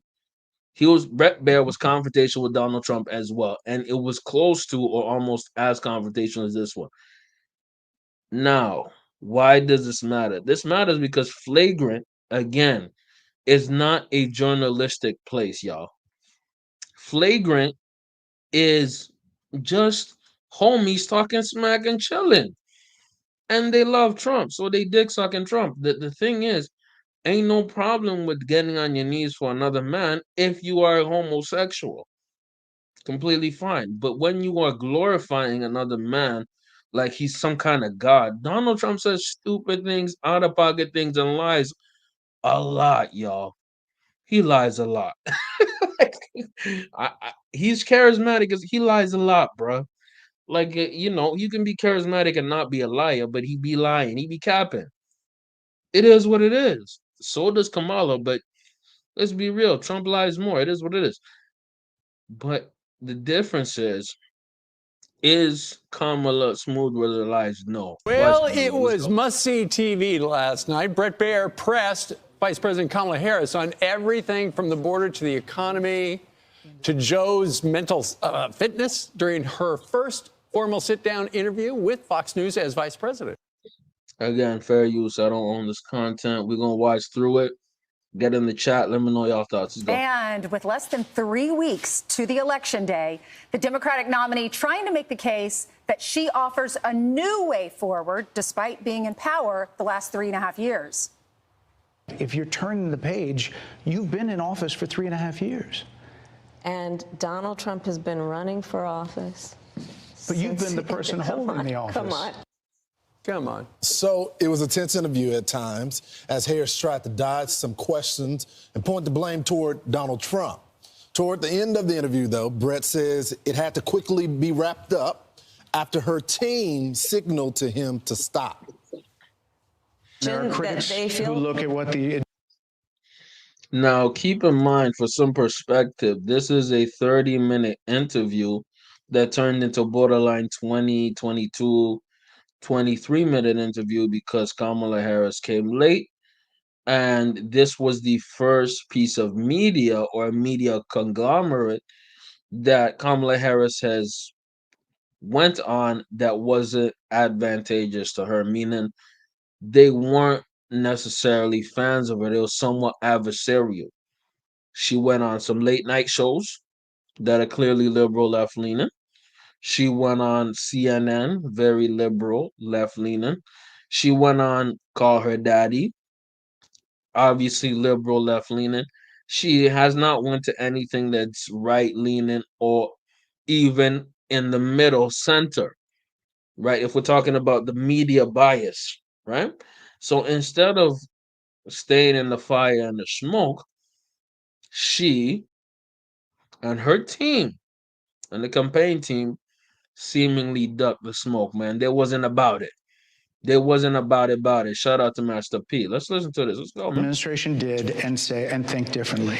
Madam Vice President, they're wrapping me very. Why does this matter, though? Why am I talking about it? I'm talking about this because Donald Trump has been campaigning for president in 3 cycles: 2016, 2020, 2024 now. And throughout those 3 cycles, he's had extremely adversarial media. And this is one of the first cycle that he doesn't go to adversarial media, or at least people who don't like him as much, right? Kamala Harris, unfortunately, hasn't had that experience. And because of that lack of experience, she's not necessarily ready for the smoke. And not only is she not ready for the smoke, she's not built to sustain the smoke. You feel what I'm trying to say here? What I'm trying to say here again is that Joe Biden, as old as Joe Biden is, as geriatric as, you know what I mean? I'm just not gonna lie. Joe Biden old as an MF for you. I mean, like, I just gotta keep it real, man. Joe Biden old as hell. He old as an MF, but Joe Biden has had something called experience, y'all. And you can't fake that. You can't deny that, my people. So let's watch this and let's see what go ahead. Very hard here. I hope you got to say what you wanted to say about Donald Trump. There are a lot of things. There's more to say. I have much more to say. Madam Vice President, And they're giving me a hard rap Well, here. I thank you for the time. Okay. Prior to that moment, Harris faced several tough, direct questions like how her presidency would differ from the current Biden-Harris administration. So, you're not Joe Biden, you're not Donald Trump, but nothing comes to mind that you would do differently? Let me be very clear. My presidency will not be a continuation of Joe Biden's presidency. And like every new But y'all, I want y'all to get in the chat. What do y'all think of Kamala Harris, Joe Biden, man? I know I have a lot of American fans who listen and watch the streams. I want to get y'all point of view. But if you're not, all good. If you're Canadian, you have no thoughts and you're neutral, I respect it. Get in the chat. Let me know what y'all think, man. president that comes in I'm gonna let this run through. I'll be right to back, y'all. office, I will bring my life experiences, my professional experiences, and fresh and new ideas. I represent a new generation of leadership. I, for example, am someone who has not spent the majority of my career in Washington, D.C. Your campaign slogan is a new way forward, and it's time to turn the page. You've been vice president for 3.5 years, so what are you turning the page from? Well, first of all, turning the page from the last decade in which we have been burdened with the kind of rhetoric coming from Donald Trump that has been designed and implemented to divide our country and have Americans literally point fingers at each other. Madam Vice President, more than 70% of people That is tell about turning the page on rhetoric that people are frankly exhausted of, Brett. You've been in office for 3.5 years. And Donald Trump has been running for office. But you've been the person holding the office. Come on. Madam You Vice and I President. both know what I'm talking about. You and I both know what I'm talking about. I actually don't. What are you talking about? What I'm talking about is that over the last decade, But you're people the have lever of become. power. But listen, over the last decade, it is clear to me, and certainly the Republicans who are on stage with me, the former chief of staff to the president, Donald Trump, former defense secretaries, national security advisor, and his vice president. One, that he is unfit to serve, that he is unstable, that he is dangerous. So when we had Brett Baier on yesterday to preview the big conversation with Kamala Harris, one of the things I noted is that what Brett Baier is really good when it comes down to the research. And we saw that yesterday because it was question after question based on her record and prior statements. And I got to be honest, she didn't meet the moment in the sense of having a response to those questions, but I think it was a better format for Kamala Harris versus some of the softball interviews that she's gotten. At least she rose to the occasion in the sense of wanting to fight back. And so if you're on the left, maybe you applaud her. But if you're someone that's been waiting for the big interview, then you thank Brett Baier for asking those tough. By the way, shout out to that brother, man. I kind of like him. I got, you know what I mean? I kind of rock with that brother, man, because he's giving really good analysis, man. You know what I mean? The fact remains, his name is Lawrence B. Jones. You know what I mean? And he's giving good commentary, man. The fact that Kamala Harris is willing to go to some place. Ugh, I got the burps. It is what it is. The fact that Lawrence Jones is willing to give that critique that, yo, she's going on some uncharted territories for the first time. And whether she did good or bad, she has some testicles. You know what I mean? And I'm not even going to say no Diddy, but it's because she's a woman. But she has some bravery, some courage to do that. Why is that? Very simple. Very, very simple. Having courage is something to be respected. For her to go on Fox News and maybe not have a great presentation, at least shows us that she has some courage. Now, strategically, if she had done that way earlier in her campaign, it would show more respect, more resilience. She did that a little too late because the election is in about 19 days, brother. It is what it is. Donald Trump's going to win for the simple fact is that he has more practice at it. And I'm going to show y'all some real clear politics, you know what I mean, metrics to give Perspective. Now, look, man, I'm gonna be real with y'all, man. Y'all not into this. Don't care. I'm gonna be real with you. I love politics, man. I love politics. You know what I mean? I would never want to be a politician. I maybe be a political strategist. I'd be a political advisor or consultant because that's where the real bread is at. Ha! I'm just keeping it a stack. The fact remains is there's polling on real clear politics, which does an aggregate of all the polling out there. And it shows that Trump is probably going to win in a landslide. Why? Why is that? I'll tell you why. Let me show you why. I'm going to zoom into this ish, man. I'm going to help y'all understand what's going on according to trends, y'all. Trends that are happening. So I'm going to zoom into some things and we're going to see if I can zoom into the thing, man. Let me see if I can actually zoom into the thing, bro. So we zooming in, we zooming in, we zooming in. All right. And maybe we zoomed in a little too much. Let's zoom out. Let's zoom out. So look at the presidential polling right here. If you see it, let me know how y'all feel about it. If you can see it properly, get in the chat. We doing some political science, y'all. We doing some political science. So this is the most important part of the whole thing, man. The polling here, right? Presidential polling. The real clear politics national average says Trump is going to be at 47.9. Harris is polling at 49.3. Harris has a 1.4 advantage. Why does this matter? It matters because real clear politics takes almost all the reputable polling sites or polls, you know what I mean, no diddy, and puts them together and makes an average of all those polls. That's why this polling company, or at least this news company, is really, really important because it does the averages of everybody. You feel me? Mm. Now, here's the big question. The big question is not about the general national average. The real important thing is the electoral college. Now, the electoral college is the amount of delegates, you know what I mean, electoral votes, my bad, in each state.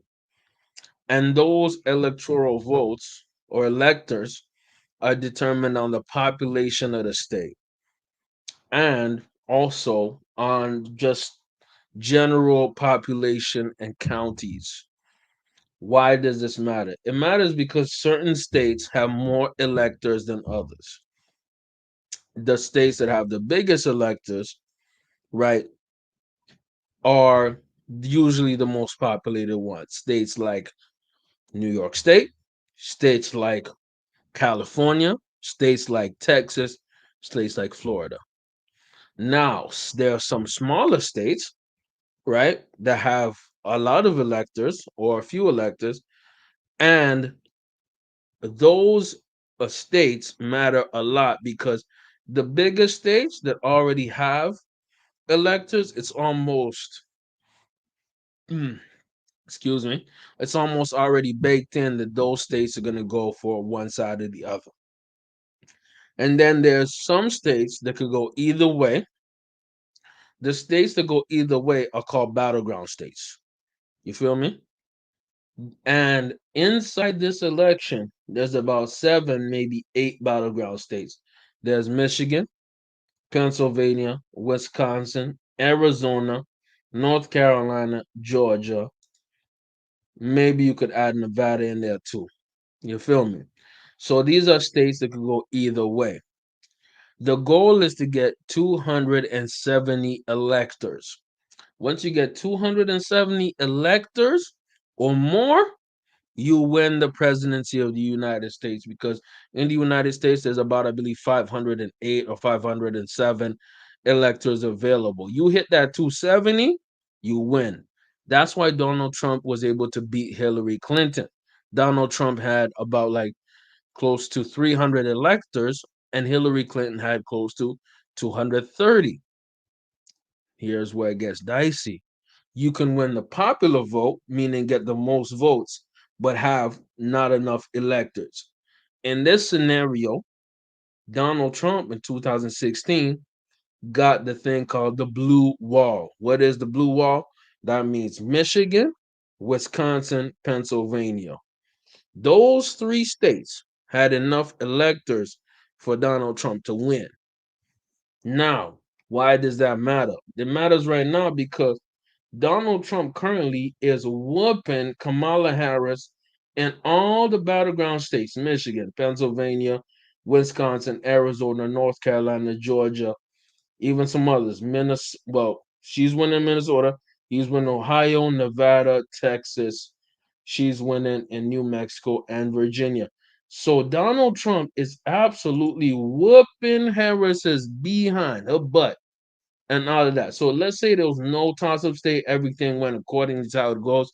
Donald Trump would win in a landslide, meaning 312 electors. Harris will win 226. She would do worse than Hillary and Joe Biden. Obviously, Joe Biden won because Joe Biden won Wisconsin, Michigan, and Pennsylvania. But Donald Trump is slated to win all of those. He's slated to win all of those. Why is he slated to win all of those? Okay, let's watch the Well, I interview was then. glad he pressed her on. You've been the one that's been in office for Enough of me yapping. I'm not yapping just to yap. I'm yapping because I'm looking at statistics, y'all. I'm yapping because if you are a Kamala Harris / Democrat fan, you have to be disappointed because your candidate is flopping like a bee. She's catching L's. Now, look, if you don't want her to catch L's, she has to get more strategic with it.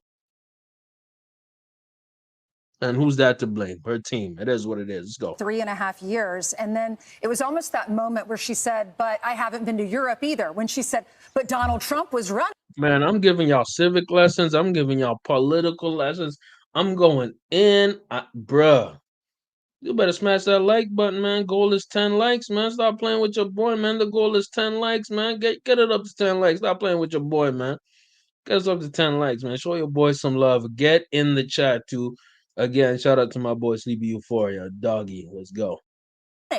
He said, but you're the one in office. You're the one that we're turning to for change. You want to turn the page, but this is what you've stood for. He said in 2019, when you ran for president, you wanted to allow immigrants to apply for driver's licenses, free tuition, free health care. Do you still support that? Kamala said, that was 5 years ago. I will follow the laws. And then Brett said, but you chose Tim Walz as your running mate, and he signed all of this into state law. So do you support this? She hesitated, and she said, we are clear. We will support federal law. Right. And, you know, which means nothing. Right. Yesterday, when Brett was on with us, as you alluded to, Lawrence, the law.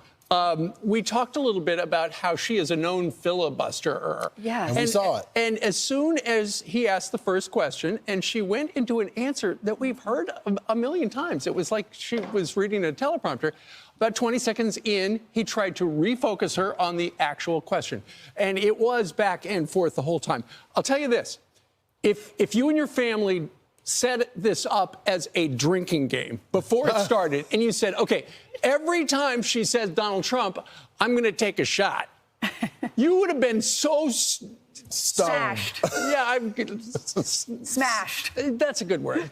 I would say 10 minutes in, because every time the going got tough, she went to Donald Trump. Yeah. Ultimately, I think the campaign said, we want to be able to say we've done a tough interview. Okay, they checked that box. They also say, you know. So I was hoping they would do more coverage of the actual interview, but I'm gonna scroll past it. Let's go. Now it's a public report. Legal aliens to transition to another gender. And once again, she started an answer and then she mentioned Donald Trump. Watch. So are you still in support of using taxpayer dollars to help prison inmates or detained illegal aliens to transition to another gender? I will follow the law, and it's a law that Donald Trump actually followed. You're probably familiar with, now it's a public report, that under Donald Trump's administration, these surgeries were available on a medical. She's actually right. Donald Trump did allow a lot of that effery to go on. Did she and her administration continue it? Yes. But the fact remains is she needs to be in these kind of environments and speak out more. But her campaign, I think they're sabotaging her by putting her in that messed up position. They playing in her face. Necessity. I'm saying this because I actually kind of like Kamala. I think she's probably a decent person, decent human. I think that she got put in such a horrible position due to her team. Basis to people in the federal prison system. I like Trump too, but I think Trump is also very stupid though. And I think he's very ego driven and power hungry. That's the problem with Trump. But his charisma balances that ish out. It's like y'all ever chill with an MF who you think is a piece of trash, but then you're like, okay, this dude is kind of chill. Like he kind of has some cool things going too. He has some kind of motion. Or she's I. That's the discrepancy here. You kind of rock with them, but you don't rock with them. Kamala Harris actually seems like a decent person. She'd be great to chill with. She's probably a very, likable person. But her perception and what she's given ain't giving what he has to give. You feel what I'm saying? And Let's I go. think, frankly, that ad from the Trump campaign is a little bit of like throwing, stones when you're living in a glass house. The Trump aides say that he never advocated for that prison policy and no gender transition surgeries happened during. By the way, shout out to everybody out here, man. You know what? I have a small viewership, but we small and mighty, my G. I love and appreciate every single person watching, man. Smash that like button, man. Show your boy some love. By the way, don't Kamala Harris look kind of she pretty, bro. This woman is pushing 60. She pretty as hell. She a bad bitch. It is what it is. Responsible for what happened in your administration. Yeah, no surgeries happened in this presidency. It's in black and white. Would you still advocate for using tax? And kind of a superficial thing to say, she has some Yeeties. By the way, take the Y off. She has some Yeeties. Melons. Cans. So let's go. $100 for gender reassignment surgeries. I will follow the law. Obviously, she didn't answer Ainsley the yes or no question. So she's a big-breasted woman. Which is, do you support taxpayer funds going to gender reassignment? But that... I'm a little bit lit. It is what it is. Let's go. I mean, she always traps herself. That last line, you got... Shout out my boy Lawrence, man. He trying to keep it mature and professional. Kamala got the Yeeties, man. Got to take responsibility.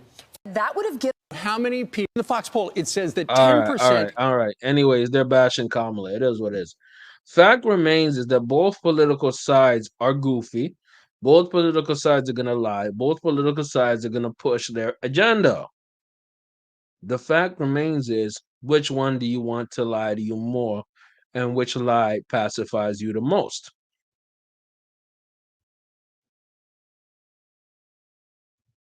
That's the key. Which lie pacifies you the most? And we're gonna finish off this whole thing with some fun. Y'all want to finish off with some fun? Let's finish off with some fun, man. Let's have some fun. We just got into into politics. We got into American politics. American politics is ratchet, man. Let's talk about some more ratchet-ish, man.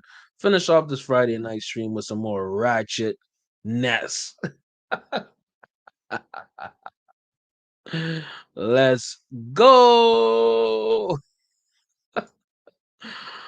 Oh, I'm having fun with y'all, man. I'm having a lot of fun with y'all. Do you guys know who this individual is?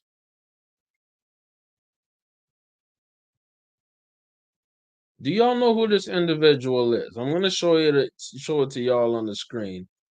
Do y'all know who this guy is? Do y'all know who this guy is? On the screen. This guy's Sharp. His name is Sharp. He is beefing with an individual called Adam 22. So y'all might be asking, what's the background? Why does this matter? I'm gonna give you some background. I'm gonna give y'all some background. We're gonna watch somebody who does something called point and shoot, who's doing a full review of this individual.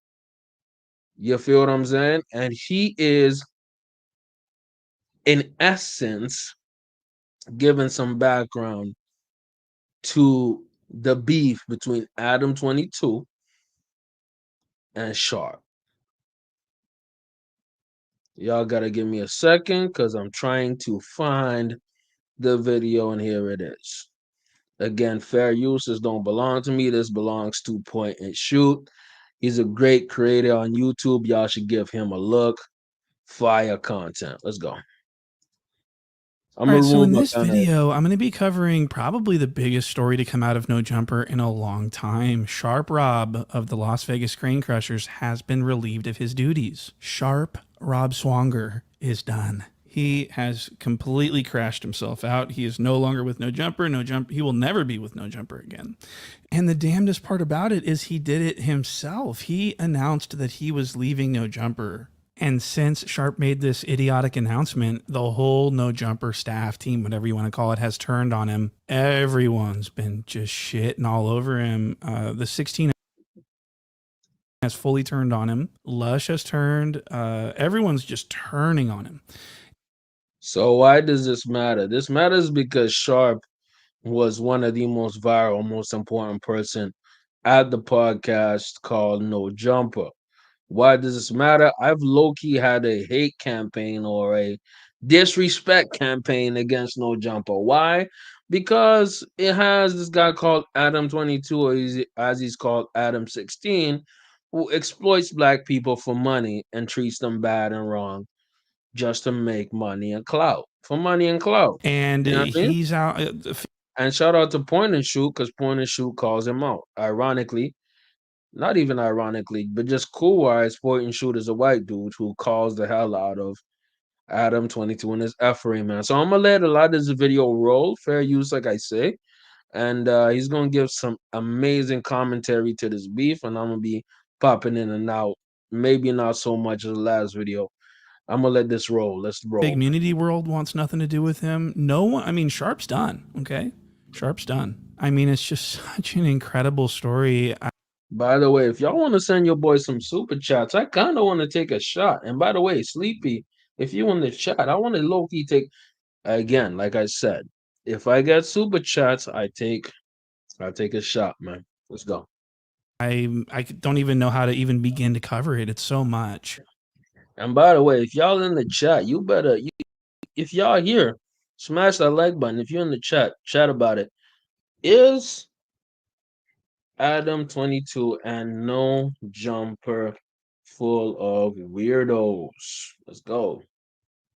It would take entire days, if not weeks, to cover this, to cover every detail of this event, but I'm going to do my best. So let me know, chat. Let me know. Get in the chat. Answer this question. And we're going to have Point and Shoot explain the beef, and I'm going to get my commentary To out. get through the main stuff. And if I do miss anything, I would let me know. Or I'll give commentary in between. In the commentary section below, because this is fucked. Okay, let me just go ahead and start with the very first clip. So this first clip is going to be Sharp Rob on his home live stream revealing that he is leaving No Jumper. I'm the last real pillar, my nigga. And I take my pillar down. Straight up, homie. Niggas can say whatever they want to say. I've done great throughout it all. I take my pillar down, though, my nigga. Mine no longer stands. Yeah, I'm cool.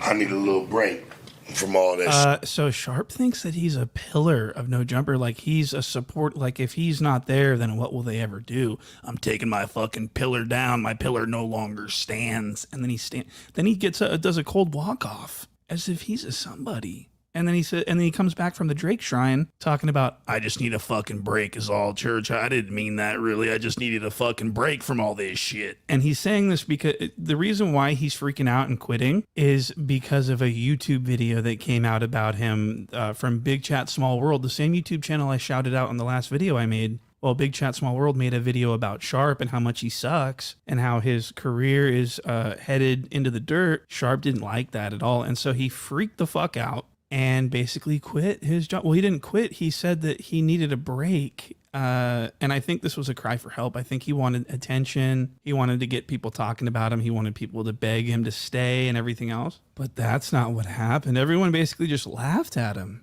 And it was really funny. And he would go on and on and on and on for hours talking about this Big Chat Small World video and how wrong it was and how Sharp Tank is one of the greatest things ever to grace the internet and how he was so special. Be honest with you. Like, I'm really over it. I ain't even gonna hold you. And I can get it. Some good things have their dead ends, but this one right here I feel like was kind of forced. I'm gonna be honest with you. Sharp and Sharp Tank and No Jumper, that shit could prevail. So Sharp's sitting there trying to convince himself that he's good. He's like, straight up, I don't give a fuck what everyone says. I know that the Sharp Tank is. I'm gonna be real with you, church. I know that I suck ball sweat right now, but it could prevail. You dig? So that's what I mean. Pretty much, he didn't really quit. He just sort of wanted everyone. He's threatening to quit because he thinks he's important, which is viciously stupid. Now, everything that we've talked about up until right now has been trash compared to what we're about to go over. This is where it gets good. This is where Sharp Rob brings up Lena the Plug, the 16's disgusting wife, and he starts talking about how she doesn't like. Brody's going in. Let's give y'all. I really got the burps. Let's give a special shout out to white on white crime, y'all. Shout out to white on white crime, white on white disrespect. I love this roll session. Now, Sharp is half white, so he's white adjacent. He's on that Kamala Harris or that Barack Obama, so he's white adjacent. I love this. I love the roll session because point and shoot does not hold back on all the victims. And these people are not victims. A lot of these people are volunteers. What am I talking about? I'm saying in life, especially if you're an adult, if you're over the age of 18, you are rarely a victim. You are more so a volunteer. Right? And this sets up what's going to happen next. Let's go. Like him, which means Adam must not like him too, and that they shade him behind his back and everything else. This is where it gets good. Watch this. I've been trying. By the way, cheers. Cheers to everybody. We having fun tonight. Friday To get night. the Lena interview. Shit, nigga, I never wanted to sit down with her and be on some drag, even though she bashed my name kind of low key, nigga, back in the beginning. Flacco asked her about me and said, "What do you think about?" I mean, she's a sex worker, bro. Your former pimp, dog. And unfortunately, instead of uplifting the women, you drag a lot of the women, y'all. You drag them, and you don't show some type of finesse. You show a lot of hatred and anger, unfortunately. I used to be kind of a fan of Sharp, but at least like what he was doing. But if you going so hard on the bitch, my nigga, it it it, it won't really work in the long term. Do you understand what I'm saying?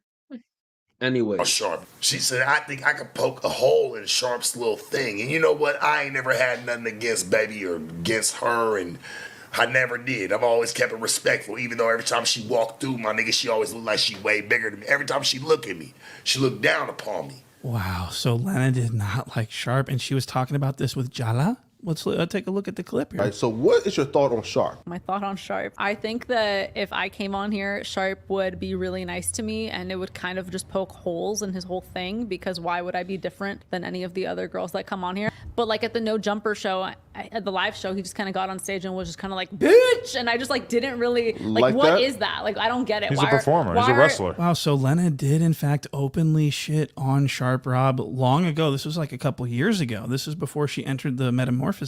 And the 16's basically calling him fake, saying that he's like a WW. I'm gonna say this, y'all. I'm gonna say this. Just gotta pause it for a quick second to say that Sharp is not really a performer. The Sharp gets lit, and when I say lit, I mean cross-faded. When I say cross-faded, He's drinking and smoking and potentially using other substances to raise his aggression and anger towards disrespectful women. Now, are women disrespectful and out of pocket? A good amount of them, yes. Especially women who are in sex work. They can get disrespectful. They can get rude. It's usually how they filter out type shit. Irregardless of that, Sharp already has anger within him, and it gets more pronounced once he gets in situations with women like that. Fact remains is Adam 22 never liked Sharp, never liked him at all, or resented him. Why? Because Sharp is actually a very talented and skilled conversationalist and content creator, and people actually like Sharp in general. As an aside, you understand what I'm trying to say? That's what I'm trying to say. And that builds some jealousy and resentment out of Adam 22 and them. Do you understand? So, with that being in motion, if one dude does not like another dude, but that dude gets him money and works with him, he's going to tolerate a lot of ish. And also, that one dude, I'm talking about Adam 22, going to talk to his wife, and his wife on osmosis will not like him. Let's go. Shout out to Point and Shoot for compiling, and putting things together and putting the receipts together. Let's E-style go. wrestler. I mean, this is, if I was Sharp, I would be so infuriated by this. And he was. And again, fair use, man. I don't own this piece of content, man. I will say this. I want y'all to check out Sharp on YouTube. He's been doing amazing live streams. He live streams better than me, man. I don't have an ego. I don't have an ego. I'm not a great live streamer. You know what I mean? That's not my gift. That's not my talent. Do I want to improve? Do I want to get better? Do I want to work towards it? Absolutely. But Sharp is better than me. That's what it is. Like I'm not gonna pretend like no man. I'm not gonna have an ego about it. Y'all check him out. I put it inside my chat. Again, I appreciate each and every one of y'all for showing me love and being here in the chat with me. We are 11:31 on the East Coast. I appreciate y'all, man. Y'all could be anywhere else, but you're here with me, and I appreciate y'all more than you know. Shout out to my boy Sleepy Euphoria. I don't know if he's still in here or not. Got love for him, and I appreciate him more than anything. Bro even sent a super chat. Shout out to him. Much respect. But Sharp is a way better live streamer than me. It is what it is. The fact remains, too, though, is that sometimes when you have somebody who's talented, who's a star, you have to hone him or her and make them greater than they were. That's the part of having a boss slash a manager or even a partner. So what happened is Sharp quit No Jumper because he felt like he was being disrespected and not shown love and not shown the proper attention and treatment of somebody who is an A+ star in the game. Let's watch the rest of the clip. I might peel out in a bit and then I'll pop it. that's what he's bitching about in this clip. So let's go back to Rob, see what Rob has to say. Again, fair use. It lets me know what type of conversations be happening about me. You know what I'm saying? So I pay attention. And my bitch sitting there and like she acting a funny way towards you. That lets me know, nigga, what type of that should let you know what type of conversations are being had about you at home. I'm too real for that shit, my nigga. I go home to mine, gang. At least I go home with all the awards, my nigga. I was having them way before all that shit. He says he has all these awards. He's talking about these Academy Award Oscar replicas that he was given at this fake pimp's ball that he went to with his alleged wife.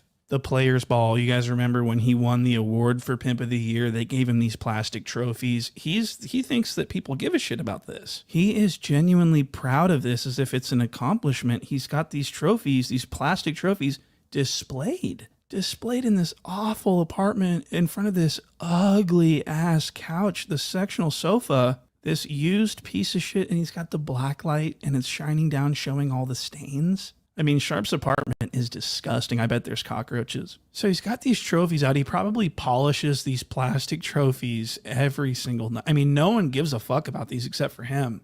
But these trophies are all he's got. He's holding on to these trophies. These are everything to him. These are all he's got, okay? And I wanted to point out, look at the, I mean, this looks like a different Sharp Rob in this video of him accepting these plastic trophies. I mean, is it the face tattoos? Is it the 19,000 cigarettes and bottles of cheap rosé? I mean, he looks different to me. He looks healthy. He looks about 15 years younger. He looks, I mean, he's really shining, isn't he? But not anymore. Now he looks like a dapper bum. He looks like a homeless person that won the lottery. And he's dressing himself up like a fucking idiot and everything else. And the tattoos on his face, oh my goodness. That stupid ass spike tattoo. Man, this is generational hating, man. I want people to have this level of hatred towards me, y'all. I don't want to put myself up like this. I want people to have this level of hatred towards me, man. If somebody hates me so much that they're willing to go out of their way to do about a 30-minute hit piece on me, and not once, not twice, 3, 4, maybe close to 10 times about me, that means I have motion, y'all. I'm gonna be real with you. Nobody will dedicate, because I know how long it takes to edit videos, man. This video was edited for close to, I'm not capping to you, 3 hours. That man edited a 3 hours of work to one man, actually 2 men. If somebody has that level of dedication towards me, I'm winning. I'm winning, y'all. I want people to show me that dedication, y'all. If you don't have a hater that hard, that serious about you, you ain't doing shit, man. You ain't nothing. Those are facts. Why? Because your haters are actually your secret fans. It might shock you, but these are facts of life. The difference between hate and love is very slim. When you really hate somebody, you don't care about them, you don't talk about them. You don't spend 3 hours, maybe 4. You might have had a 4-hour edit session, which is tough. I do content. Editing for 4 hours is rough, y'all. It's rough. It's rough. It's rough. By the way, this video is doing very well, so it's gonna probably make a lot of money too. But it's rough. It's so somebody dedicating 3 to 4 hours about you. Real talk. That's a super hater, and you need a super hater because they've marketed that to you. You guys don't know about point and shoot. I just promoted point and shoot here. Let's go. On his eyeball, that. Look at the type of people that wear this tattoo, and you tell me what's going on. Just put. Yeah, it takes a certain type of weird. It's so hard not to cuss, but it is a skill. It takes a certain level of weirdo to have tats like that. By the way, shout out to my boy Sleepy Euphoria. I don't be on that side of YouTube, but you stay keeping me informed on this. Props. No problem, family. Yeah, it is a weird cringe side of YouTube. It's a little suspect, but I find it entertaining for the simple fact that you see a lot of human nature in it.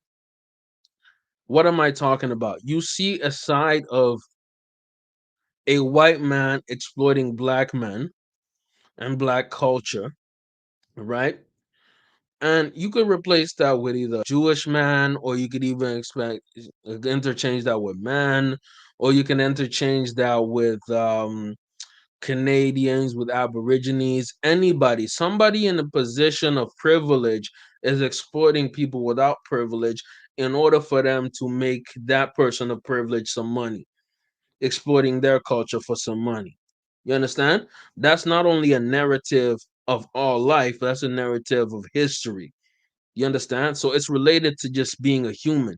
You have a piece of trash over here who's exploiting people over here in order to make him or her over there make the most money. It is what it is. So that's why I find it interesting, bro. It's like NFL. Best example is like Jerry Jones and the Dallas Cowboys. I'm having fun. I think think Sleepy can relate to it. By the way, Dallas is going 9-8. I'm sorry, and they're missing the playoffs. They might go 8-9 and missing the playoffs. By the way, shout out to Dak Prescott who just got engaged. That's the only ring he'll ever see in his life. You know what? We'll take a pause because pause for the cause. Shout out to my boy Sleepy. I gotta show him that. This, as a Cowboys fan, this is the only ring you're gonna see, man. And I want you to enjoy it, family. I want you to enjoy it. So, right over here, you know, Dak Prescott got engaged to his shorty. This is the only ring he'll ever see. And that's why I have to do this to you. I have to do you this dirty, even though I love you, fam. But I gotta do you this dirty because that's the only ring that this man will ever see. That's it, y'all. That's it. Dak Prescott got engaged to his girl, and unfortunately, okay, not even gonna say that because that's kind of disrespectful. I was hoping he would get with a black queen, but he went with a vanilla queen. It's okay. We're not hating. We're not showing disrespect. Shout out to the vanilla queens. Shout out to Ivory Goddesses. So this is the only ring the Dallas Cowboys will see for the next. It's the only ring they're gonna see for the next maybe 10 years. Unfortunately, until Mr. Jerry croaks, we're gonna talk about that on Sunday. They will not see a ring. It is what it is. Congrats on his engagement, by the way. You know what I mean? We respect that. You got to make her an honest woman. Um, where's the melanin queen? I don't know where the melanin queen is. Where the black queen is, we don't know where she's at. It is what it is. It's gone. Put the toilet paper on the roll the correct way. To stop somebody from wearing something every time they look stupid, That type of face stat is definitely cringe. I would spend all my time stopping people from wearing things. So you see what I mean? The demographic that usually wears this tattoo. I mean, something's got to be wrong with you to have this tattoo. So Sharp, somewhere along the way, something became wrong with him, and that's why he started letting people draw all over his face. And it was around that time that he started getting these idiotic tattoos on his face that people started noticing that he sucked. So, I mean, I think he may have entered a state of psychosis at this time. This is a pivotal time when he got that tattoo. That's when he started to fall off. And so Sharp Rob accuses the 16 of having conversations with his gross wife behind the scenes about him, talking gauge about him. And this clip is 2 years old, so Sharp's been holding his tongue. He hasn't been keeping it real. He's been keeping it fake. He's been holding on to this whole time, just believing that the 16 has been talking bad about him behind his back with his wife. And Sharp was too much of a coward to confront the 16 himself. He's not I'm a real one. If anyone has a problem with me, I'll ask it straight to your face, homie. I'm a real one. No, you're actually a fake one, okay? And you are fired because the 16 did not appreciate Sharp talking about his wife. And so this next clip is going to be the 16's response. The 16 responded swiftly immediately after Sharp ended this live. The 16 went live on the No Jumper main channel. He was live from his phone on the No Jumper main channel. And this is what he had to say basically. So quick heads up, the reason he's being called the 16 is because Adam has been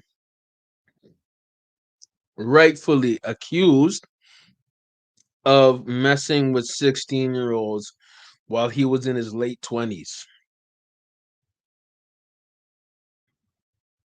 Yes, Adam was in his late 20s having intercourse with 16-year-olds. What that mean? That mean he's a grapist, man. Remove the G. He's a grapist. He's a statutory grapist. And that's why he's called the 16. Because he's had sex with 16-year-olds. He's a grapist. He's a pedophile, y'all. He's a pedophile. It's not even alleged, it's just a fact he is. Right? For some reason, people are still fans of this weirdo. Welcome to the internet, where pedophiles are elevated. So that's why Point and Shoot calls him the 16. Why do people work with or for the 16? He pays them. Why do they still take a check from a dirty, decrepit, disgusting human being? Welcome to human nature, y'all. It's called human nature, y'all. M alphas will do a lot for the check, y'all. They'll do a lot for the check. Now, do you want to know how far they'll go for the check? You want to know how far they go for the check? This is how far they'll go for the check. This is how far they'll go for the check. This is how far they'll go for the check, y'all. This is how far they'll go for the check. This is how far they'll go for the check.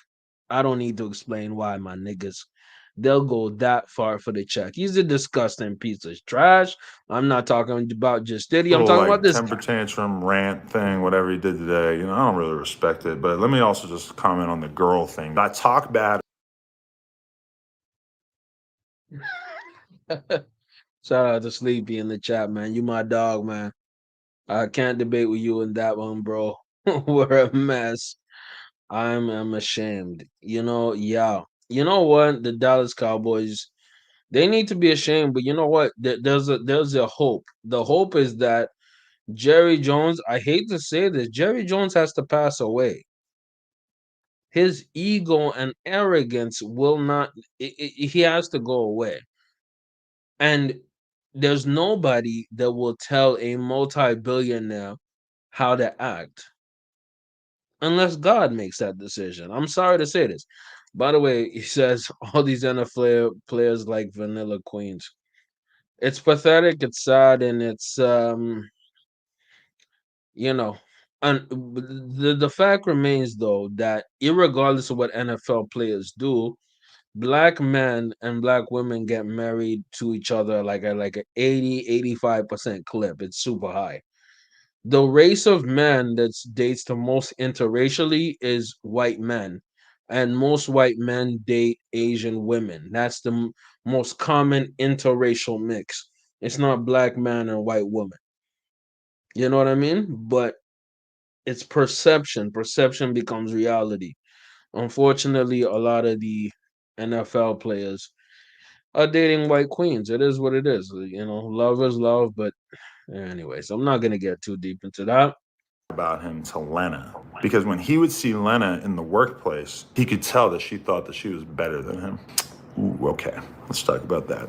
This pisses me the fuck off. Because, now, first off, some of you guys think Lena's like crazy. She's a porn star or whatever. She is crazy, and she's not a porn star. She hosts porn stars on her show with you. Otherwise, no one would watch you guys because you guys are disgusting looking. And Lena is terrible. I covered this in the Patreon. I accidentally stumbled across one of her scenes in the Reddit. Someone posted it, and I accidentally saw about 1.5 seconds of her performing, and I was like, ugh, what the fuck? She looks so awkward and stupid. And everything about her is gross. And this is why her Jason Love scene failed. She's just terrible. She's not a star. And the 16 is definitely not a star. I mean, look at the 16. He's got his beard dyed jet black like Tom Jones. He looks like a freak. He looks like Matthew McGrory, Tiny Firefly. Okay. And that's actually an insult to Matthew McGrory. So I apologize, rest in peace. But I mean, Matthew McGrory's not the one doing porn. If he was, then I would, I'd have a problem with that. But this is what the 16 looks like exactly.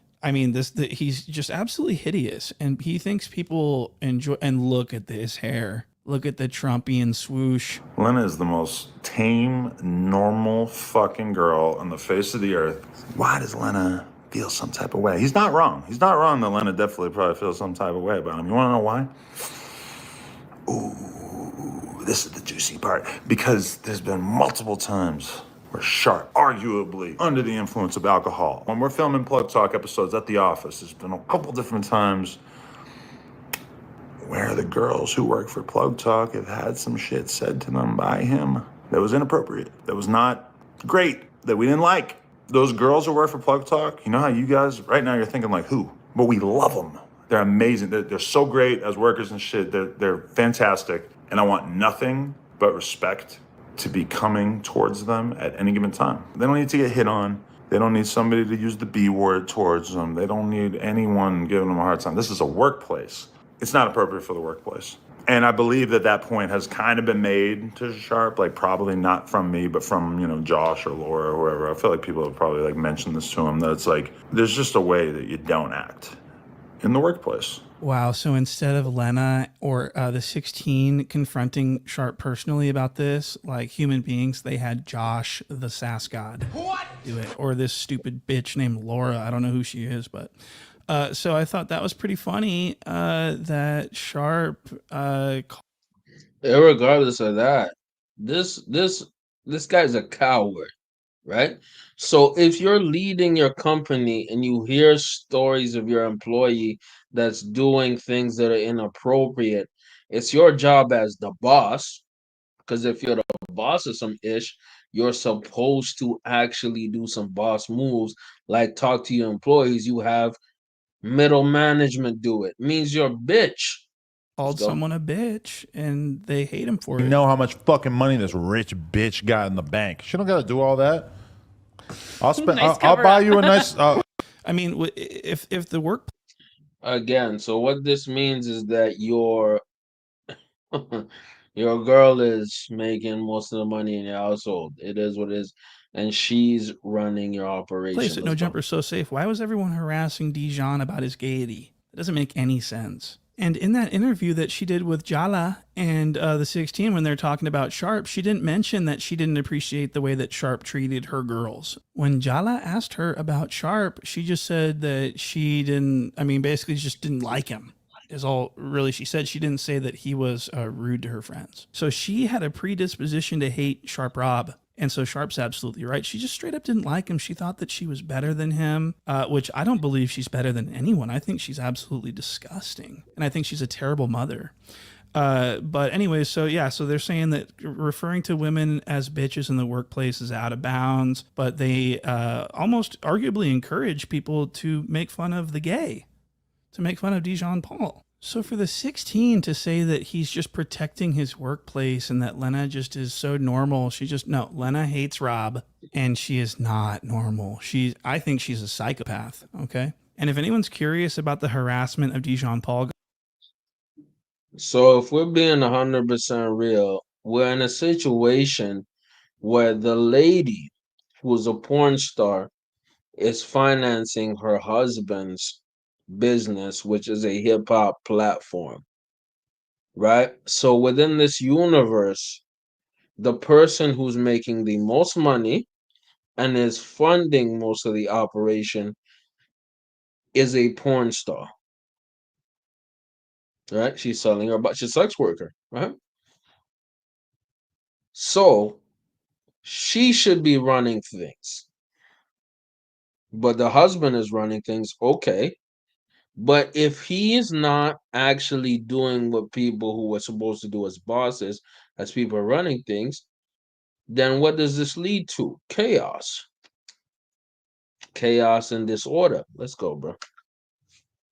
Go ahead and check out the Patreon link in description. I've got a long episode up about the harassment of Spicy Brown Mustard Paul. So moving on to the next clip, this is going to be an IG post from the 16 of Nashua. The following day, he makes this post, and he really doubles down on his disrespect and his hate campaign towards Sharp Rob. Now, what you guys need to understand is that the 16 has always secretly hated Sharp Rob. We heard this from Yuri. Yuri already disclosed this information. The 16 he never liked Sharp, and so he was waiting for an opportunity to get rid of him, and he couldn't do it up until now because Sharp was so loyal to him. And so when Sharp's numbers fell off... Again, great observation. Haters in the background. The 16 probably felt stuck with him because he's like, well, if I fire this guy, everyone's going to hate me because he was so loyal. But now that Sharp Rob has said something negative about Lena the Plug, this gives the 16 an excuse to unleash all of the hatred that has been bottled up over the years. He's been waiting to say this stuff for so long. Now he finally can. Look at this. Holding them down for long ass periods of time, even after they cease to be profitable. And all I really want is just a little smidge of creative control to try to keep the ship being steered in the right direction. And so often, I'm told that I'm the problem. Well, I promise you this. I will continue to put on more hosts and build more characters. And when they leave and they get salty and they cry and complain and they play the victim, I will persevere. And the audience will continue to become smarter and smarter and realize more and more that they are being fed a load of bullshit by people who just couldn't cut it.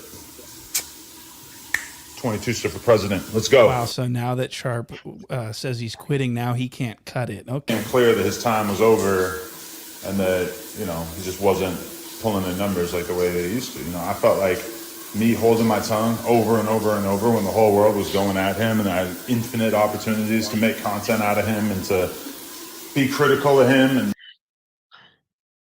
You know what I absolutely love? I'm gonna tell you what I love. I love when racists, by the way, I put on the second chain. I'm feeling myself. I love when racists, I love when pieces of trash get exposed, right? I love it when these pieces of garbage, right, are getting hate back and are catching L's. I absolutely love it.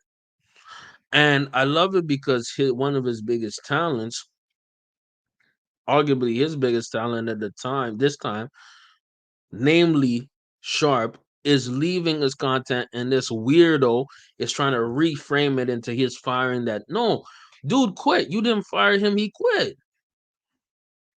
Because you was a bitch. Anyways, shout out to my boy Sleepy in the chat who's saying why he keep calling him the 16. I said this before, but I'll say it again. There's proof that Adam 22 has slept with 16-year-olds, minors, right? So he's trying to hit a chord, and it's probably a minor. Not even probably, it's definitely a minor because he has been provably had sex with or sexual relations with minors. So he calls him the 16 because there's proof not only on blog posts, but even in just what women have said in the past that he has slept with minors, girls under 18. So he calls him Adam 16 instead of Adam 22. So it's a clever little pun and twist, but it's laid in some facts. He has slept with 16-year-olds while he was in his late 20s, early 30s. He's a pedophile. He's a pedophile. PDF file, if you want to say that. Proven pedophile. Right? And unfortunately, our culture is so pathetic that we have allowed him to have any kind of clout in hip hop. See, the self hatred is so deep amongst Black people, sadly, that we have allowed the 16 to have any kind of impact in our culture, or at least urban hip hop culture. I won't say ours because I'm not Black American, but in Black culture, the overall diaspora Black culture. Let's go. it was just like obvious that there was shit that was worth criticizing. And over and over and over, I neglected By the way, fantastic question by Sleepy Euphoria. those opportunities out of respect. And apparently that wasn't good enough. All it took was one YouTube video, which, by the way, has been removed from YouTube, to make him... So the video that Sharp crashed out over and has been crying about has been removed because Sharp himself put in a false copyright strike against Big Chat Small World's YouTube channel and got the video taken down. What? Now, I've got a huge problem with this, and I want to talk for a moment about fair use. Fair use is it's a doctrine that allows the limited use of copyrighted material without the copyright holder's permission. Specifically, when you transform the original content into something new that's new content that serves a totally different purpose than the original content, that's called transformative purpose. And that is allowed under fair use. And we've seen this many times. So part of this video are boring. We're gonna move past this. He didn't know, he didn't speak with me first. I would have told him to, I do, look, he's paused on someone else's content right now that he's commentating on. So I don't understand what he's crying about, Your Honor. And so when Sharp struck Big Chat Small Worlds channel down, he By the way, shout out to Sleepy. Should I take another shot? Should I take another shot? Get in the chat. Get in the chat. Let the me know. Big Chat Small World panicked and deleted the video without, he didn't know, he didn't speak with me first. I would have told him to counter it, and then Sharp would be told by YouTube, hey, if you're sure about this, then you're going to have to file a lawsuit, which Sharp is not in a position to do. He's unemployed. He's got to pay for this apartment in LA. He's got, all these kids. He ain't buying no lawyers or nothing like that. So Sharp, this is a message to you. You will not be striking anyone anymore. Do you understand? I actually want someone to sue me so that I can win and make a bunch of content out of it. And I think it would be great for my career. So if anyone thinks that I'm not transforming the content enough, go ahead and strike me, see what happens. So getting back to this Sharp situation, so the 16's always hated Sharp, but he had to wait for the opportunity to turn on him, just like he did with Comparator. He had always hated Comparator and Sharp, but he had to wait for them to slip up before he could disproportionately pile on a bunch of hatred. So he's been dealing with these people that he hates that are just showing him unwavering loyalty. So he can't really get rid of them at that point because he'll look like a giant dickhead. But now that they showed one flash of disloyalty, now it gives him an opportunity to unleash all of the things that he's ever wanted to say about them. And that's what he's done. And that's what he's doing here with Sharp. He's just like, Sharp didn't even quit. Sharp just said, I need a fucking break from all this shit. I got too many bitches to worry about to fucking be dealing with this shit. But the 16 doesn't care. He's using this as an opportunity to separate from Sharp, and he's doing way too much. Even the Reddit says that Adam sucks for this. I mean, it's just totally immature. It's inappropriate. I mean, it's just really shitty. Everyone in that building has this coming. I mean, Brick, his days are numbered. Lush, his days are numbered. I mean, what you guys need to understand is that the 16 doesn't give a fuck about you guys. And if I'm keeping it 100, you guys don't like him either. You guys are all just a bunch of fake fucking pussies, okay? And so this video is... Again, this is why I love point and shoot. I love it. You know why? Because oftentimes, us as black people, you know what I mean? We notice and see the racist ish and call it out for sure. But it's really, really cool when another white dude sees the bullshit popping off. You understand what I'm saying? And they calling out appropriately. This is a culture vulture, y'all. This is a historic moment or thing, an algorithm that's repeated itself throughout the beginning of time, where somebody from another culture and space comes to another culture and space and exploits that for their own personal gain, but makes it appear like they're helping this one out. You understand what I'm saying? So they have a white person call it out. I like it. I enjoy it. That's why I like point and shoot. And we're gonna watch one more point and shoot video before I cut out of here. And if anybody wants to send me a super chat, like Sleepy did, I might do another shot. You know what I mean? And since y'all already here, you better get that like button popping. Make that like button look like a mariachi band. Make that like button go crazy. The goal is 10 likes. We got 5 people in the building. I need 5 likes in that bit. Smash the like button. Let's go. Let's finish off this video. I got another one to show out for you later. But I want y'all to get in the chat and let me know. Do you think the culture vultures are ruining hip hop or no? Who is to blame in the culture vulture dynamic? Is it the people who accept the culture vultures, or is it the people who are not accepting it or who are the culture vultures themselves? Let me know about that. Get in the chat, speak to your boy. Oh my God.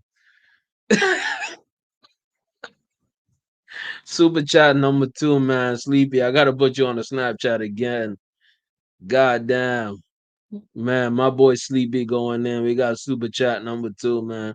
Let's go. Swipe up, y'all. Rock with your boy. Oh my God. It's Friday night, right? It's Friday night, right?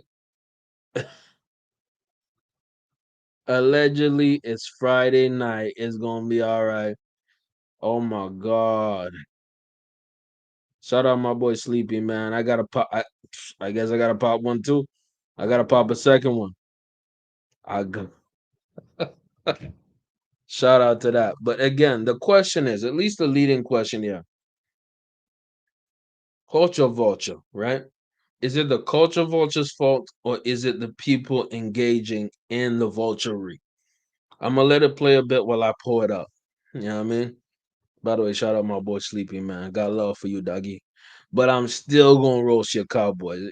Like you can't escape that, brother. Sunday morning, we are going in on your Cowboys. Getting really long. I think I'm gonna cap this video here, and then I'm gonna make more videos and more of like a. I mean, there's too much. This video is gonna be like 45 minutes long, so I'm gonna cap it here, and I'll see you guys on the next video where I'm gonna be going over Almighty Dodson, Lush, the 16, and fucking someone else I can't remember. They're all going to be making fun of Sharp and revealing all the embarrassing secrets they know about him and all the private texts. They're all going to be shown. And I'd love to cover that for you next video. So make sure you're subbed. I'll see you guys on the next one. Hey, hey. I guess we gotta do it to him, huh? Shout out my boy Sleepy, man. Yo, hold up. Before we even get to that, I want to get to this. Hold up for a second. Hold on. Wait a minute. Wait a goddamn minute. It's just crazy, fam. It's definitely crazy. But we gotta do this. We gotta take a shotty for my boy. Cheers. Friday night. Hope you cheersing with me too. Another one. Shout out Sleep. Let's go.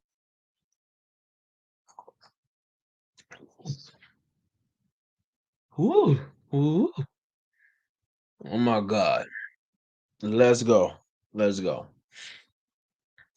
So here's my thoughts on the situation. Again, if y'all don't know, y'all don't even, you know what I mean? Y'all don't care. I'm gonna tell you why I care. I'm gonna tell you why I care again about this situation. I really care about this situation because what this guy Sharp brought to the platform was very, very impactful. Why was it impactful? It was impactful because Sharp was one of the best content creators, if not the best content creator on the entire platform, right?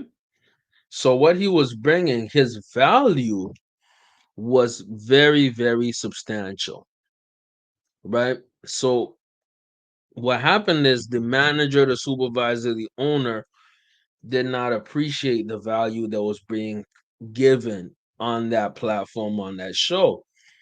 And what ended up happening, what proceeded after, is disrespect.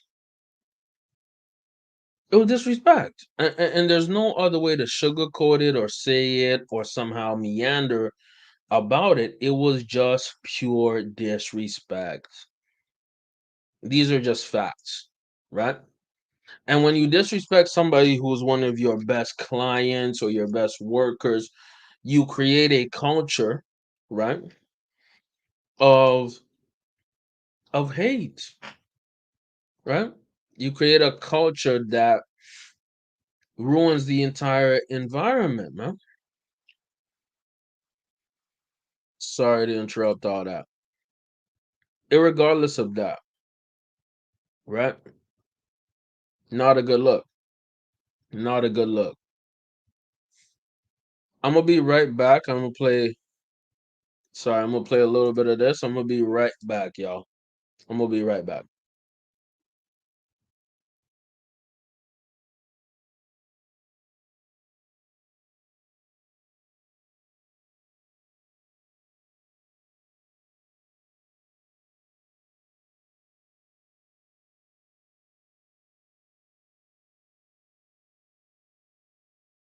look like we have something that we need to talk about today. So I'm sure everyone remembers the time that Sharp claimed that Drake gave him a shout out in his Kendrick Lamar diss when he was going back and forth in the beef with Kendrick Lamar. Sharp believed with his whole heart that Drake gave him a shout out. I think that's why Drake shouted me out in this new track. I ain't seen it. And I appreciate it. What he you know what I'm say? saying? Much love to him, man. Remember, he said, "I gotta be sharp and tell the fans who was it," was the lyric, I think it was. He said, but niggas gotta be sharp and tell the fans who was it. You feel me? And Sharp claimed that this was about him, and people just relentlessly laughed in Sharp's face. As this was an idiotically ridiculous thing to claim. And so I want to talk about this because it does appear that we have actual confirmation from the Canadian rapper himself. Drake has officially responded. And this came from none other than Adam 16, the disgraced podcaster from Nashua, New Hampshire. And so what happened was the 16 actually finally DM'd Drake and asked him straight up, "Did you shout out the P?" And Drake responded with, "No." What? And so this is the 16's screenshot that he shared on Instagram of him DMing Drake. And the DM starts out with a lie. I want y'all to personally blame Sleepy, Euphoria for getting your man's lit. I'm a bit lit right now, man. I'm a bit lit, tiny bit. Y'all gotta blame Sleepy for that, man. Sleepy Euphoria, you did man's dirty. But I got love for you, pimp. Let's go. So it says, "Yo." By the way, why does this matter? Because this is leading to my overall narrative and my closing points for this entire stream. Appreciate y'all for tapping into the stream. Unfortunately, I don't know if we hitting my metric. What was my metric, y'all? I'm gonna tell you what my metric, y'all. We wanted 10 likes in this MF, man. 10 likes. I'm surveying it, man. Do we have 10 likes in this bit? No, we only got 4 rolling, man. Smash that like button, man. Get in the chat, talk to me, and let's finish off this video, man. I'm gonna let it roll. Do my best to do Yo, it. so there's this dude who did podcasts on No Jumper for a while. Some dude who did podcasts on No Jumper for a while. Okay, don't you mean the guy that you were paying a salary to pay his rent and everything, and you were like begging him to move to LA because he was such a central staple of No Jumper? This is a lie. Why are you lying to Drake? That is low. So it says, and he's been convinced that when you said talking to a minor, that N-word's got to be sharp, that you were shouting. See, you remember when earlier in the stream I said, men's mental health and respect?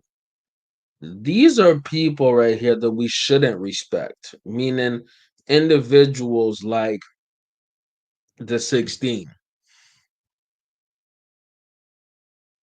I'm actively advocating that we disrespect the hell out of people like this who do the shiesty shit. Let's go. Him out. So he's like, okay, so this is actually accurate. And it says, all of us told him it was insane, but he's been talking about it for like 6 months. So I was wondering if you could just confirm it. And then he sends a photo of Sharp for photo confirmation, like a photo lineup, and says, this guy.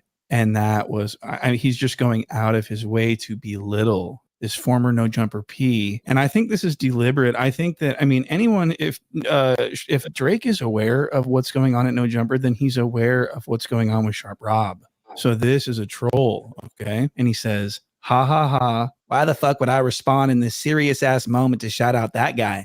Okay, so he did not shout out the P. But everyone already knew this. So the question is, why would the 16 do this? And why would he do this now? And apparently Sharp requested that the 16 do this for him to put this to rest many months ago. But the 16 refused. So why not? And I asked you, hey, could you find out so we could just debunk this shit? And I ain't got to even roll. I don't even roll with that narrative. Hey, ask Drake if he shouted me out in that. Do you know Adam never responded to me? I will show the text, though. So what I've come up with is that the 16 of Nashua did not want to DM Drake and ask him this before because Sharp was affiliated and was a major staple of No Jumper at the time. So the 16 didn't want to DM Drake and bring attention to this and embarrass Sharp, therefore embarrass No Jumper. But now that Sharp is separated from No Jumper and everyone at No Jumper is making fun of Sharp and exposing him and, saying mean things about him, now it's cool to, pretend like you don't know who he is and be like, hey, this guy, some guy thinks he knows you. So it's a cheap move from a cheap cock. It's a good point.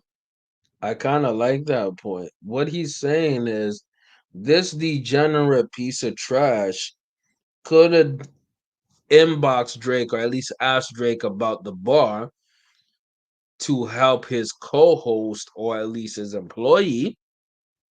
But instead of doing that, he waited until his employee or his ex-employee was down in order to ish on him in a time that he was down. You understand what I'm trying to tell you? This is not even the allegory, it's just a metaphor of the colonizer. The colonizer is not your friend, y'all. And I could go full Umar Johnson. I'm not going to do that. But the fact remains is that you have to pay attention to who you're dealing with. Shout out to my boy Sleepy Euphoria. And I'm not saying this because he sent me super chats. I'm saying this is because out of the 5 people watching, he's the only one who had some nuts to get in the chat. Y'all are cowards. Y'all are cowards. Just be real, you're a coward. Unless your name is Sleepy Euphoria, you're a coward. It is what it is. Admit who you are. Just say you're a coward and admit to that. You are not willing to get into the chat. You're not willing to speak up. You're not even willing to send a super chat. I'm doing 3 hours of content. You're not willing to do that. Just admit you're a coward. But I did my part. What was my part? Give y'all entertainment. What was my part? I give y'all a good time. What was my part? Make y'all laugh. What was my part? To give y'all some information. What was my part? To give y'all some entertainment. What was my part? To give y'all something that you could have experienced before, but you never experienced before. I did my part. Y'all didn't do your part. And these are facts to the situation. Y'all did not take your part of the agreement. If you smashed the like button, you did your part, and I love you, and I appreciate you. But I know y'all didn't put the like button. Y'all didn't. I know my boy Sleepy did. Shout out my boy Sleepy, you a real one, and I love and appreciate you more than you know, bro. When I get to the top, Sleepy, you gonna be right there beside me, man. Shout out to my dog. Shout out to the day ones. I did my part. Sleepy did his part. Y'all didn't do your part. Y'all are like this MF and colonizer. It is what it is. Go. And so there you have it. Drake says that he did not shout out Sharp Rob. And I think, and a lot of other people think, that Drake was simply the B Sharp line was referencing The Simpsons, something he has done in the past. He actually named his mixtape he had with Future. What was it called? It's a Great Time to Be Alive. That's actually a Simpson quote. What? So I think it's safe to presume that at this point, Sharp Rob has been ruled out. We can probably go ahead and assume that this B Sharp reference was about The Simpsons, or maybe it was about nothing at all. Who knows? But I'll tell you this: Sharp is not happy when this got back to Sharp, and when it was confirmed, and when the 16 did this after Sharp left, just to humiliate him and everything else, and Drake was in on the joke. Sharp was fucking furious, and he denounced his fanhood. He used to be Drake's #1 fan. He said that Drake was his favorite artist of all time. The 37-year-old Mac Daddy from Las Vegas, Nevada was his favorite. It was his #1 fan, but not for long, because that's Just like a quick commentary, man. You should not idolize any man or woman or child. You shouldn't idolize anyone, right? And why do I say this? I say this just as a matter of just not only facts, just in general principle on GP, on just understanding human nature and what people are and who you are. You should not, period, look at anybody above yourself. Look at anybody at such high regard. Let me tell you something. I'm a fan of Trump. I respect Trump to a high level, but I don't have no delusions about him thinking like he's a god. Ain't nobody is God but God. Nobody is bigger than the program. What is the program? In my point of view, it's a everlasting eternal program. What am I trying to say here? I'm trying to say that if you are a grown man, more specifically, Sharp, right? If you have another man's pictures, posters inside your household to an extensive degree, you are idolizing that man. And when you're idolizing, that's not only very flexible and fruity, it's pathetic. For one, don't idolize any being above God. That's my personal belief, but that's my keepsake.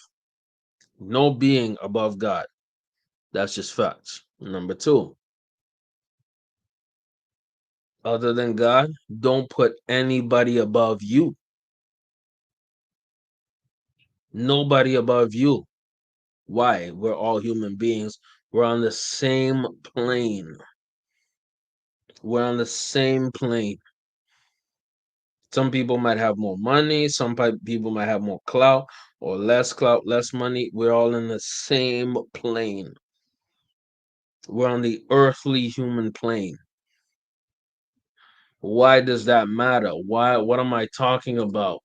Let's go back. Let's go back. Liam Payne. This man was a multimillionaire. This man was rich beyond desires.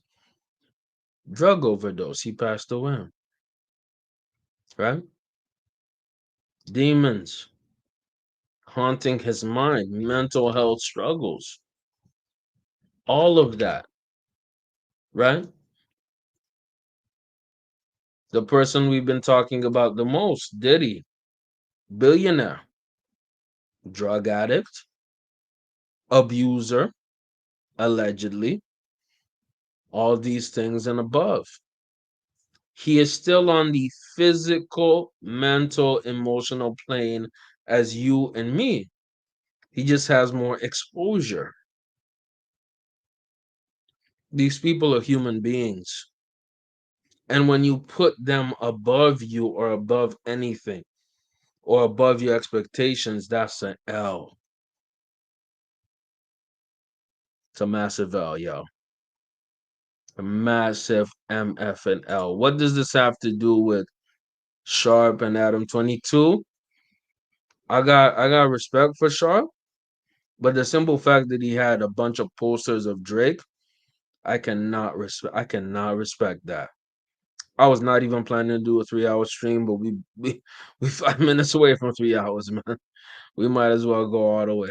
Over. He's not a fan anymore. He actually took. You guys remember the Drake Shrine? He took the Drake Shrine down. He put the Drake Shrine in the fucking toilet, and the toilet looks immaculate, by the way. Time you open the toilet, it says church. So he wiped the toilet down to stuff these fucking things in there and take this picture. Okay. But I'll tell you this, he better be serious, because if I see these in another, basically what I'm saying is he better have thrown these away. He better have immediately discarded these into the outside dumpster immediately. If I see these ever again, these pictures, if this was some sort of joke or skit and he's gonna put these pictures back up on his wall, I'll tell you this right now, we're gonna have a huge problem. Do you understand? And I don't know what I mean. So Sharp is like, By the way, we got 5 minutes left in the stream, man. Let's get ourselves okay. We can't get to 10. Let's at least get ourselves to 7, man. Like the stream, y'all. I want y'all to like the stream. Like the stream. Let's get ourselves to 7 likes. Let's go. just doing his own thing now. He's doing numbers. He's getting chilly. He doesn't need no jumper. Okay, he's got Dijon Paul shouting him out and whatnot. Absolutely. I was going to say that as well. You don't need no jumper. Again, back to the main point of what I'm talking about. You don't need your colonizer, your suppressor, or whoever has something above you. You have the power within you. This is a motivational message to everybody. You have the power within you to achieve whatever you want to achieve. Whoever want to send some super chats, you have the power to achieve that too. Whoever want to smash that like button, you have the power to achieve that too. Irregardless of that, you don't need nobody else to achieve the greatness you have deep inside you. And that's what the colonizer or the oppressor wants you to think. And the colonizer or oppressor doesn't have to be just a white man. It can be a black man, a black woman, or irregardless of whatever racial identity they are. The colonizer wants to colonize your money, your funds, your race, your identity, your culture. Go. Dejan, I believe, posted saying that, Sharp top 5 podcasters on the West Coast. Report card for the, West Coast podcasters. Shit, man. If I fall in the top 5, hell, if I fall in the top 10, shit, it's an honor. Wow. So it's He is correct. Sharp is a top 5 podcaster in the West Coast. He is probably a top 10 podcaster in the world. He just hasn't reached his potential because his manager is a piece of trash and has subjugated him to bad management. I think he's going to get way bigger than this if he plays his cards right, drinks less alcohol, and does less drugs and does less messy ish. Let's looking go. like we may see a Sharp Rob and Dijon Mustard Paul collaboration in the future after all. Wouldn't that be something? And I want to say this, Drake is a walking L at this point. Ever since Kendrick laid his career to rest, no one cares about Drake. This isn't a big look anymore. It's time to move on and be a fan of someone else. Maybe go back to Usher. Could you guys imagine an Usher shrine? What? That would be fucking sick. Who thinks Sharp should become obsessed with Usher now or his newest teen bop idol? I think that's a I mean, just off that, man, to my boy Sleepy, I'm just going to take a shot. Just off that kind of effery, I'm just going to take a shot. That was ridiculous. Cheers, man. Holy. I don't even need a super chat for that. Don't even need that. Don't even need that. Goal is, again, goal is 10 likes. I reduced it to 7, man. I'm about to dip after this. Let's go, man. fantastic idea. Usher's been in the news lately too, so that's even more relevance. Drake is a fucking has-been at this point, all right? No, wrong. Drake has not been a has been. He's just taking a temporary L. Let's go. So with that, best of luck to you and Dijon. And this is you guys covering Burn by Usher. Take it away. It's gonna burn for me to say this, but it's coming from my heart. It's been a long. Yeah, we ain't doing that. We ain't doing that. Again, I appreciate y'all for tapping in, tuning in. The goal was 10 likes. We got the 4. We got the 4. But again, shout out to my boy Sleepy Euphoria for coming in with a super chat, showing your boy love, active in the chat. Really appreciate our boy. Appreciate everybody who smashed that like button, man. If y'all share, make sure again y'all share the stream, show love. I'm gonna have some timestamps a bit later. Appreciate y'all for tapping in, man. I thought I was only gonna do 2, but we did 3 hours in the tank, man. Appreciate each and every one of y'all. I'm tired. I gotta get it's like 12:27 on the East Coast.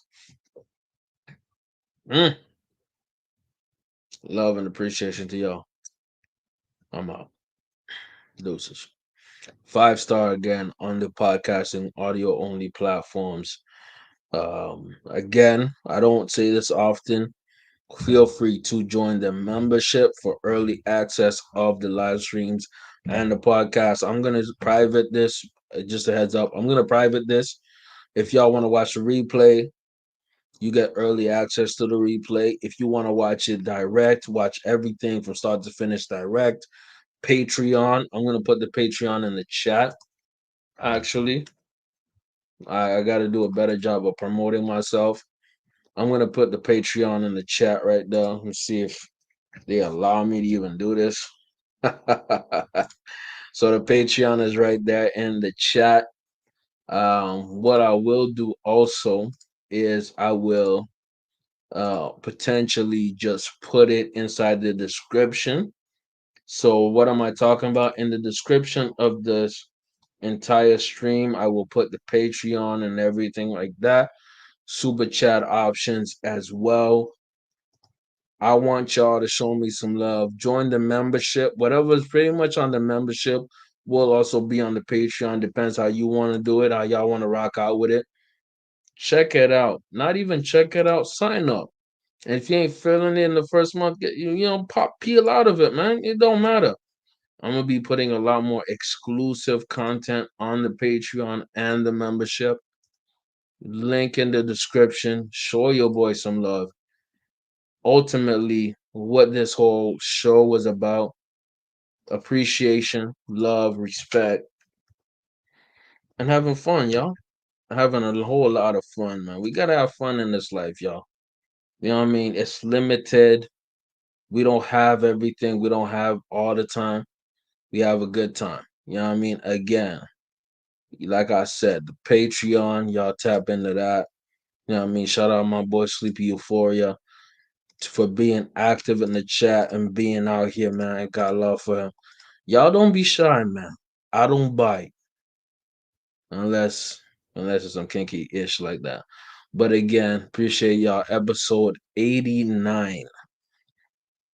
Love and appreciation to everybody. It's been big broadcast, big JTV, and I'm out. Deuces.